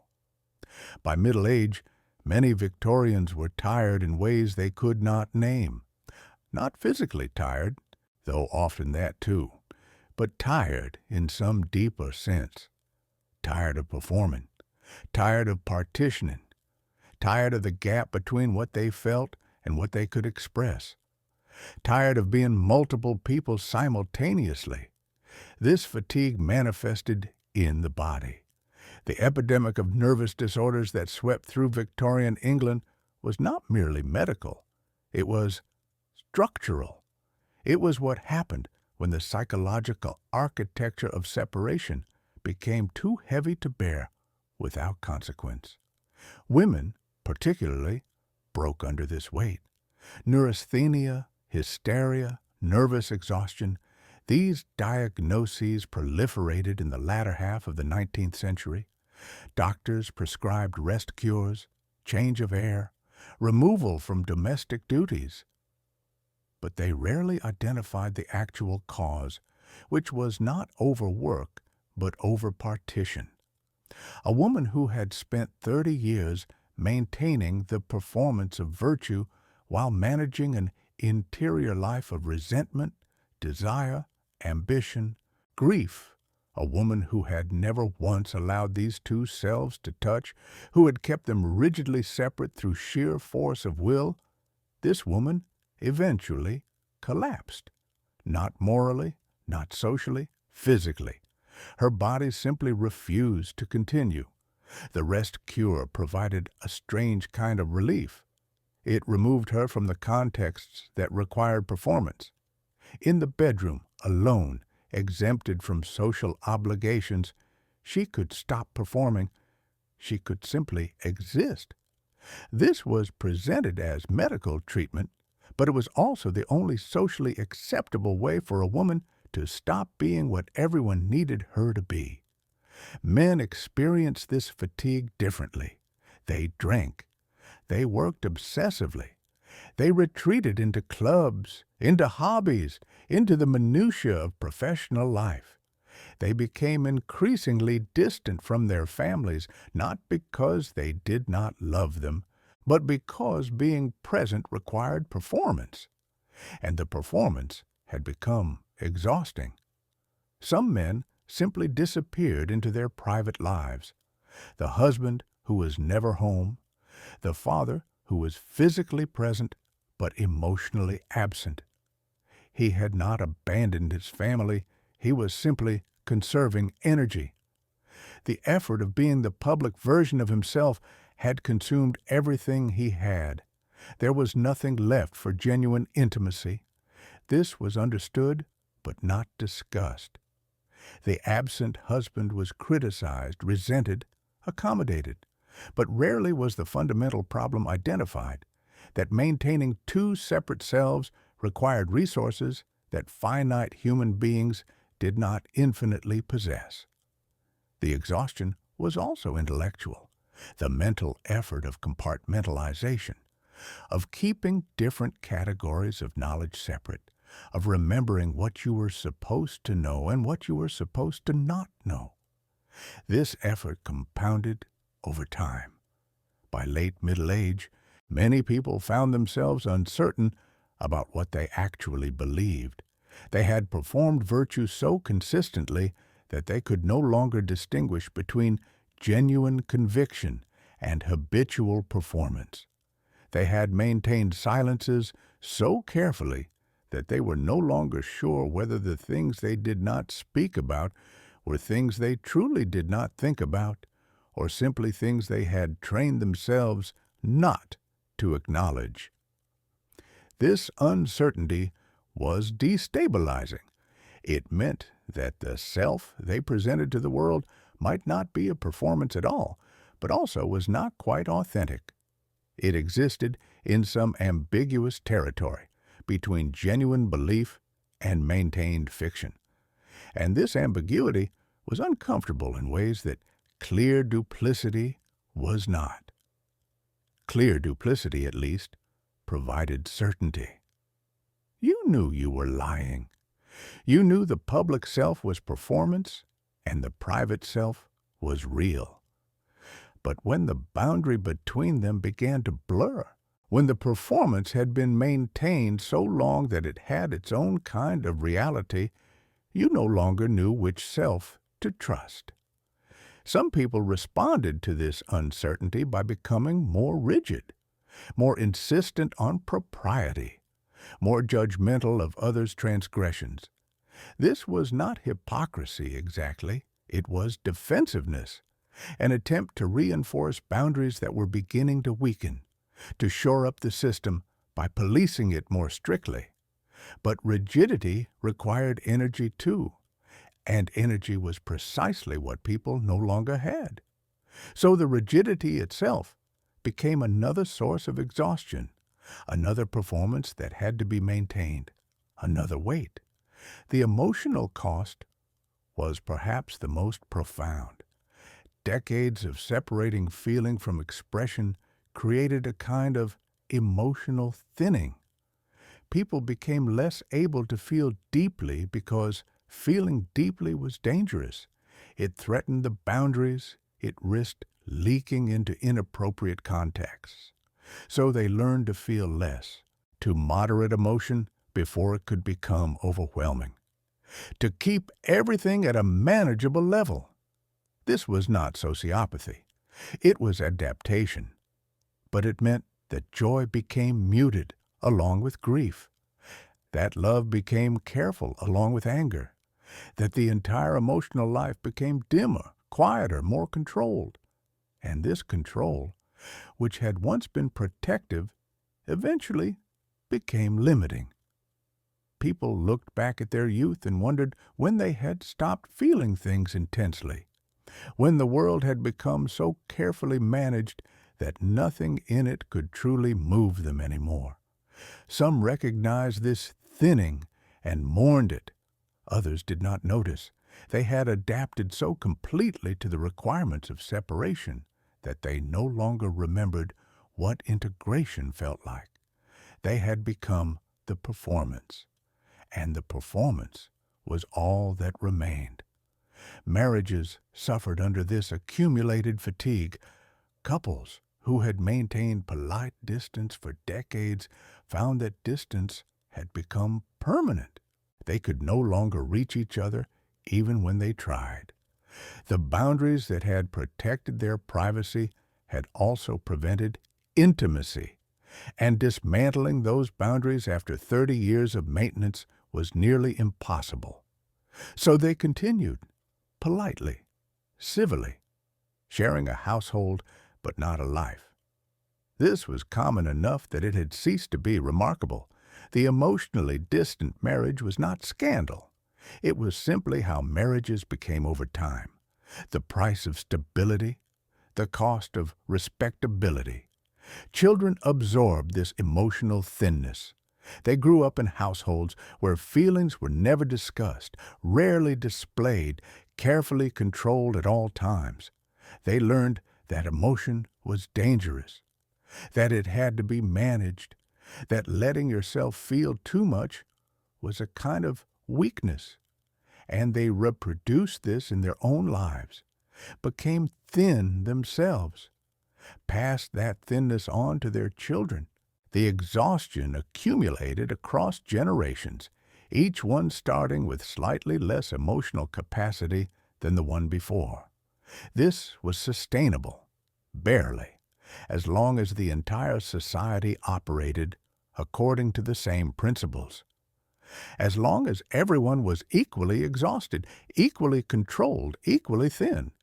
But it created a brittleness, a fragility that was not immediately visible, but was nonetheless real. People broke in small ways. Affairs became more desperate, more reckless. Drinking increased. Addiction to laudanum, morphine, cocaine, all legal, all easily obtained, spread through the respectable classes. These were not recreational drugs. They were medications, ways of managing the accumulated strain of living divided lives. Suicide rates increased, though this was rarely acknowledged. Suicides were covered up, attributed to accident or natural causes, anything to avoid the scandal. But they happened. People who had maintained the performance for decades, who had never failed publicly, who had seemed entirely respectable, they reached a point where continuing required more than they had. And they stopped. The system did not collapse, but it wore people down. It created casualties, not obvious casualties, not people who failed publicly, whose boundaries collapsed, who became scandals, but quiet casualties, people who simply ran out of the energy required to maintain separation, who became thin, distant, exhausted, addicted, or dead. And the system absorbed these casualties without changing, because individual failure did not threaten the collective structure. The person who broke could be replaced. The family continued. The performance went on. One exhausted performer exited, and another took their place. This was the true cost of the Victorian double life. Not moral corruption, not spiritual emptiness, but simple, accumulated exhaustion. The slow wearing down of human beings who were required to be multiple selves simultaneously and never given permission to integrate those selves into something whole. And still the system endured, because exhaustion, unlike scandal, was not visible. It happened privately. It could be managed with the same tools that managed everything else: silence, separation, performance. The tired person simply performed tiredness, less obviously, managed their exhaustion, continued on until they could not, and then they were replaced. The system did not require anyone's well-being, only their participation. And participation could be maintained long past the point where it caused damage. This was understood, and it was accepted, because the alternative, abandoning separation, attempting integration, allowing the public and private selves to merge, seemed more dangerous than exhaustion. Exhaustion was survivable. Integration was not. The first cracks, the language that would eventually destabilize the system, emerged quietly in medical journals and philosophical texts. in conversations among intellectuals who were beginning to ask new kinds of questions about the self. Psychology, psychoanalysis, the unconscious. These were not initially revolutionary concepts. They were clinical terms, diagnostic categories, attempts to understand the nervous disorders that were proliferating through Victorian society. But they contained within them a profound threat to the architecture of separation, because they suggested that the divided self was not functional, that it was, in fact, the cause of illness, that the gap between public performance and private reality was not a solution, but a problem. Freud's work, in particular, proposed something radical, that mental health required integration, that the unconscious mind, the repository of all the desires, feelings, and thoughts that had been repressed, separated, kept private, could not remain indefinitely hidden without causing damage, that it would manifest in symptoms, that it would break through. This was a direct challenge to the Victorian system, because if integration was necessary for health, then separation was pathological. The entire structure that society depended on, the careful partition of public and private, the maintenance of boundaries, the performance of virtue, all of it was suddenly reframed as illness. Initially, this challenge was contained. Psychoanalysis was marginal, controversial, dismissed by many as continental excess. The British medical establishment resisted it. The idea that one should explore one's unconscious, bring private thoughts into conscious awareness, achieve some kind of psychological unity. This seemed dangerous, foreign, unnecessary. But the language spread anyway, not because it was imposed, but because it offered something that the Victorian system did not: an explanation for exhaustion, for nervous collapse, for the epidemic of disorders that rest cures and change of air could not actually cure. People began to speak about their inner lives in ways that were new, not as something to be kept separate, but as something to be explored, understood, expressed. The idea emerged that authenticity, the alignment of inner feeling and outer expression, might be valuable, might even be necessary. This was revolutionary, because the Victorian system had not valued authenticity. It had valued appropriateness. The inner life could be anything as long as it remained inner. But now, there was a suggestion that the inner life mattered, that it should correspond to the outer life. That discrepancy between them was not functional separation, but harmful fragmentation. Writers began to explore this theme. Novels appeared featuring characters who were psychologically fragmented, who struggled with the gap between appearance and reality, who sought integration. These were not presented as cautionary tales about the dangers of duplicity. They were presented as tragedies, as accounts of people damaged by the very structure that was supposed to protect them. The concept of the true self emerged. This was new language. The Victorians had not thought in terms of true and false selves. They had thought in terms of public and private selves. Both were real. Both were necessary. Neither was more authentic than the other. But the new psychology suggested otherwise. It suggested that there was a true self, buried beneath performance and repression, and that mental health required discovering and expressing that true self. That the public performance, if it did not align with the inner reality, was not just incomplete, but false, damaging. This created a new kind of anxiety.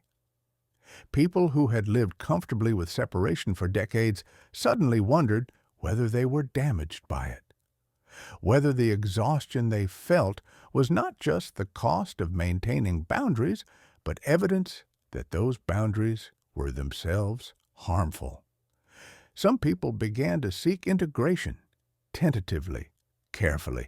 They tried to bring their private feelings into their public lives, to express emotions that had previously been contained, to be more honest about their thoughts, their desires, their ambivalences.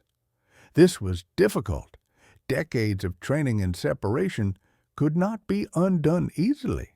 The mechanisms of compartmentalization were deeply embedded.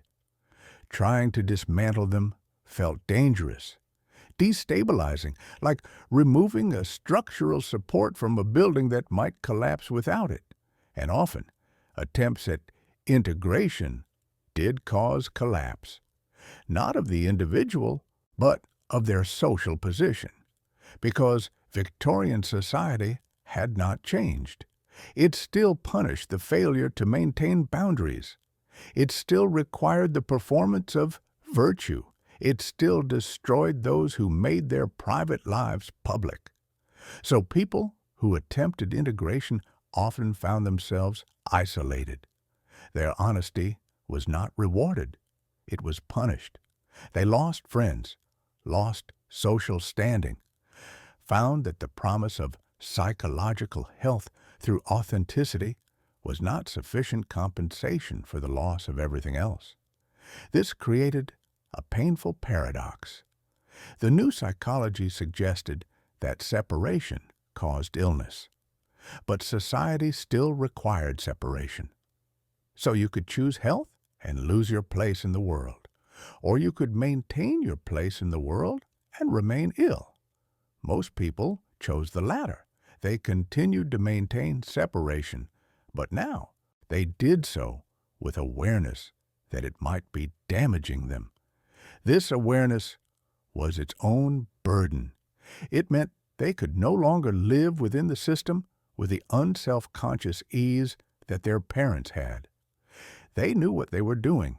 They knew the cost, and they chose to pay it anyway because the alternative was worse.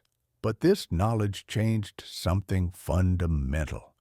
The Victorian system had worked best when it was invisible, when people simply inhabited it without questioning it, when the boundaries seemed natural, inevitable, the only possible way to live. Once those boundaries were revealed as constructed, as choices that could be made differently, as structures that caused damage, the system lost some of its stability. People maintained it, but they maintained it consciously now, defensively. And this required a different kind of energy. The real threat, it became clear, was not transgression. People had always transgressed. The system had accommodated transgression easily as long as it remained private. The real threat was coherence. The idea that a person should be at all times a single, unified self, that public and private should align, that performance and reality should correspond, that the gap between them should be closed. This was dangerous because it was impossible. Human beings are not coherent. They contain contradictions. They feel things they cannot express. They think things they cannot say. They want things they cannot have. They are different in different contexts, with different people at different times. The Victorian system had acknowledged this, had built a structure that accommodated human complexity without requiring impossible consistency. It had allowed people to be contradictory as long as they kept those contradictions properly separated. But the new language of psychology suggested that this separation was itself the problem, that coherence was possible, that it should be pursued, that mental health required it. And this suggestion, more than any scandal or transgression, threatened to destabilize everything, because if coherence was the goal, then the entire architecture of separation had to be dismantled. The boundaries had to come down. The public and private selves had to merge, and no one knew how to do this, or whether it was actually possible, or what would happen if they tried. The system did not collapse all at once, but it began to crack. Not from scandal, not from moral failure, but from a new idea about what human beings should be. An idea that contradicted everything the Victorians had built, everything they had learned to maintain. The danger was coherence, and coherence, it turned out, was a demand that very few people could meet. What replaced separation? The 20th century did not eliminate the double life. It transformed it. The architecture of physical separation, the rented rooms, the locked drawers, the careful compartmentalization of space and time, much of this dissolved. Not because people became more virtuous, but because the mechanisms of visibility changed. Telephones connected distant spaces. Automobiles made movement traceable. Record-keeping expanded. Privacy became harder to maintain through physical separation alone. But human beings remained contradictory, still complex, still incapable of being, at all times, a single coherent self. So the double life adapted, changed form, found new structures to inhabit. What replaced silence was confession. The therapeutic culture that emerged in the 20th century did not eliminate secrets. It simply changed where those secrets were told, not to no one, as in the Victorian era, but to someone, a therapist, a counselor, a support group, a talk show audience eventually. This was presented as liberation, as honesty replacing hypocrisy, as authenticity replacing performance. But it was not necessarily more honest. It was simply honest differently. The private self was still kept separate from certain contexts, from employers, from extended family, from casual acquaintances. It was simply revealed in other, designated contexts where revelation was safe, expected, structured. The confession remained contained. It did not contaminate the public self entirely. You could confess your marriage's dysfunction to your therapist while still performing marital happiness at dinner parties. You could acknowledge your addiction in a support group while hiding it from your colleagues. You could write in a diary that would be published after your death, ensuring that honesty and reputation never had to coexist. The boundary between public and private shifted, but it did not disappear. What changed was the justification. Victorians separated public and private to protect reputation. Moderns separate them to protect psychology. But both systems recognize that total transparency is unlivable, that human beings need spaces where they can be something other than their public selves. The language of authenticity obscured this continuity. People spoke about being themselves as though this was a simple, achievable state. But in practice, most people continued to adjust themselves to context. To be one version of themselves at work, another with friends, another with family, another alone. The partitions remained. They were simply justified differently. Social media, when it emerged, revealed the persistence of these partitions. People curated their online selves as carefully as Victorians curated their drawing room selves. They selected which aspects of their lives to display, which photographs to post, which thoughts to share.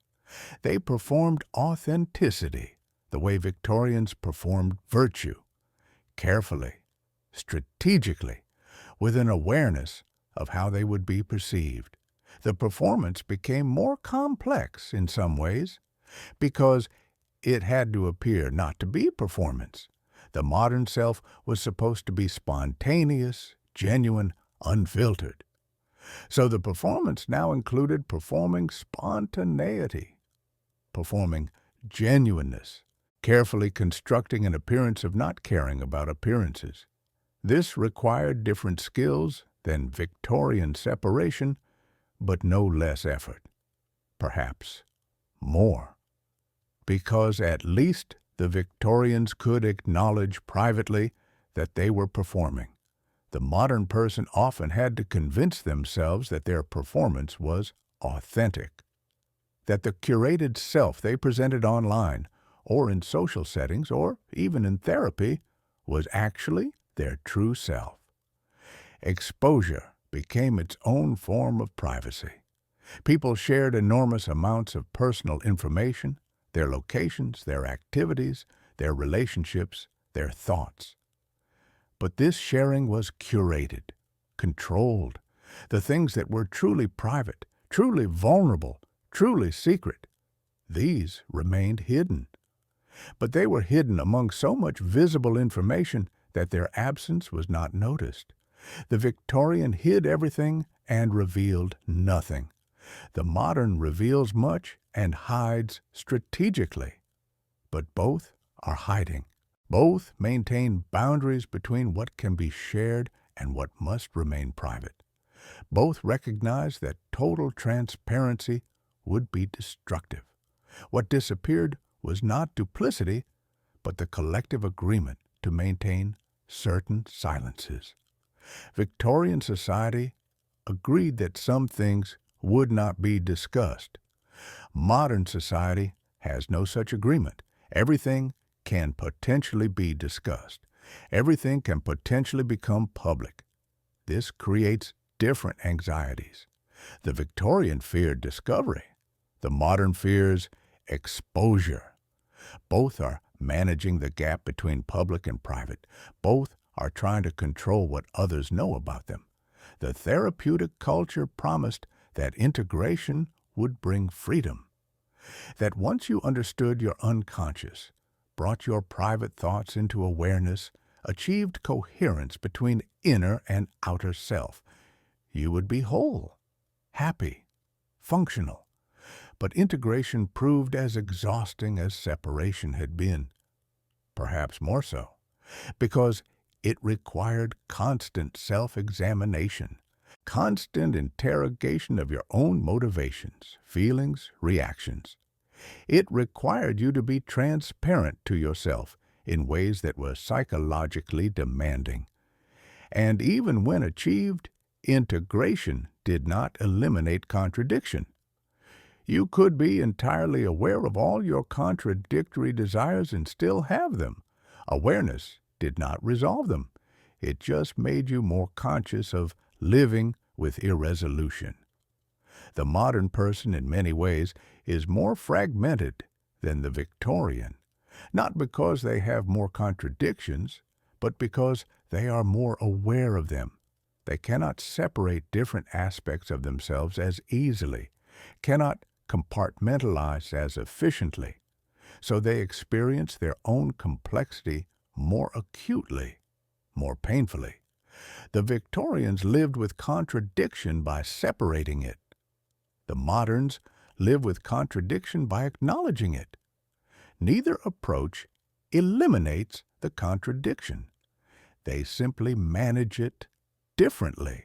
What we call progress, the movement from Victorian hypocrisy to modern authenticity, is not the elimination of the double life. It is the transformation of it. The development of new techniques for managing the gap between public and private. New justifications for maintaining boundaries. New language for explaining why total transparency is neither possible nor desirable. The human need for privacy persists. The human inability to be consistent persists. The gap between appearance and reality persists. The architecture changes. The mechanisms adapt. The language shifts. But the fundamental condition remains. People are complex. Society requires simplification, and the space between those two requirements is where the double life exists, in whatever form the era permits. The end that is not an ending. Victorian society understood something about human beings that we have perhaps forgotten.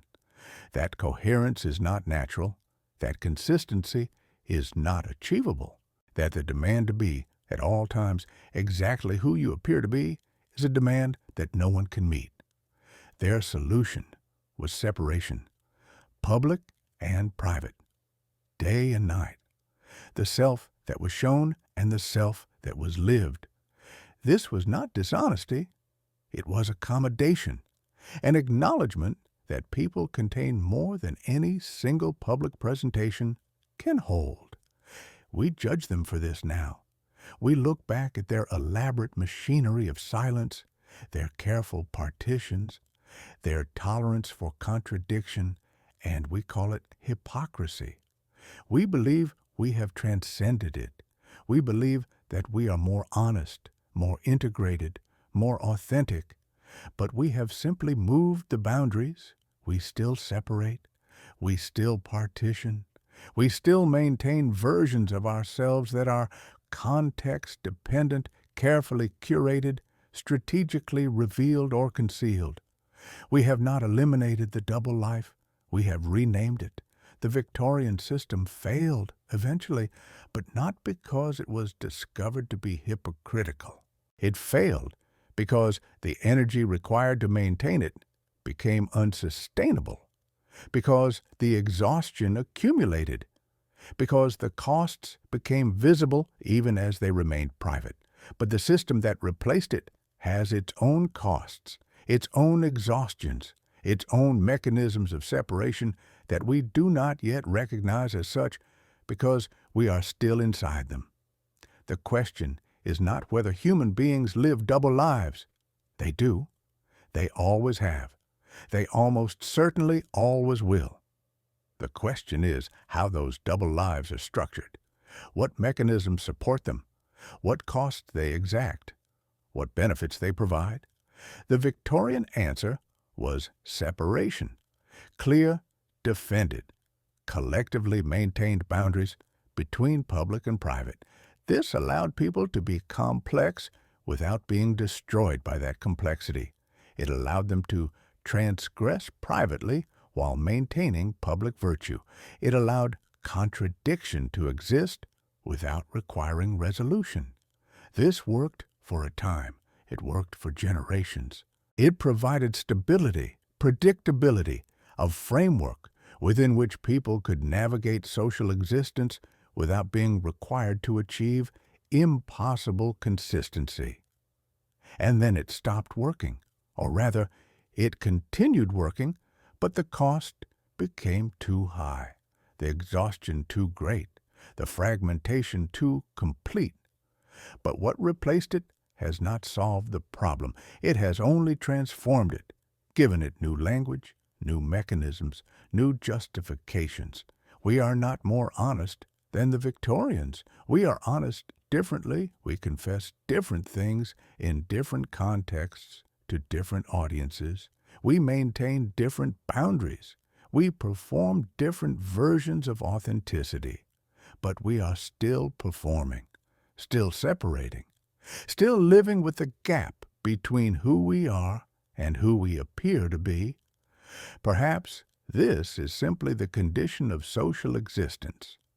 Perhaps any society complex enough to have public and private spheres will generate double lives, will require people to be different things in different contexts, will demand performance in some spaces and permit authenticity in others. Perhaps the Victorian mistake was not separation itself, but the belief that separation could be maintained indefinitely without cost, that boundaries, once established, would simply hold, that human beings could continue to partition themselves generation after generation without wearing down. And perhaps the modern mistake is the inverse, the belief that integration is possible, that boundaries can be eliminated, that coherence can be achieved, that we can be single, unified selves at all times, in all contexts, with all people. Both are fictions, useful fictions perhaps, structures that allow people to manage complexity, but fictions nonetheless. The truth, if there is one, is that human beings are contradictory. They feel things they cannot express. They want things they cannot have. They think things they cannot say. They are different with different people, different in different contexts, different even from moment to moment. And no social system can eliminate this. It can only manage it, provide structures that allow contradiction to exist without destroying the people who contain it. The Victorians provided one such structure. We have provided another. Neither is perfect. Neither is final. Both exact costs. Both provide benefits. Both, eventually, will be replaced by something else. The double life endures. Its architecture changes. But the need for it, the human need to be more than can be publicly shown, to contain more than can be socially expressed, to exist in private as someone different from the public self. This need persists. It persisted through the Victorian era. It persists now. It will persist. The boundaries shift. The justifications change. The mechanisms adapt. But the gap between public and private remains, must remain, cannot be eliminated without eliminating privacy itself. And privacy is not shameful. It is necessary. It is the space where people become themselves, or rather, where they become the versions of themselves that cannot survive in public. The Victorian era ended, but the architecture it built, the recognition that human beings need separation, need boundaries, need space to be contradictory, this architecture endures in different forms, with different names, but enduring nonetheless. By day, they were exemplary. By night, they were themselves. This was not unique to Victorians. It was simply more visible in them, more structured, more defended. But it was not different in kind from what came before or what came after. It was simply one iteration of a pattern that repeats across time, across cultures, across any society complex enough to distinguish between public and private. People are multiple. Society requires singularity. And the space between these two facts is where human life occurs, where the double life exists, where separation and integration, performance and authenticity, appearance and reality all negotiate their endless, unresolved relationship.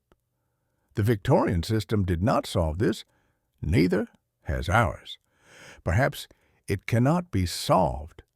Perhaps it can only be managed imperfectly by people doing their best to be several things at once without being destroyed by the effort.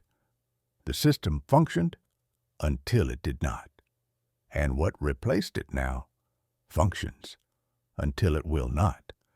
And something else will come, some new architecture of separation, some new mechanism for managing the gap between what can be shown and what can only be lived. The boundary will shift again. The justifications will change, but the boundary itself will remain. Because people are not simple, and no amount of honesty, integration, or authenticity can make them so. The Victorians knew this. They built a world around it, and for a time that world worked. Then it ended, as all such worlds do.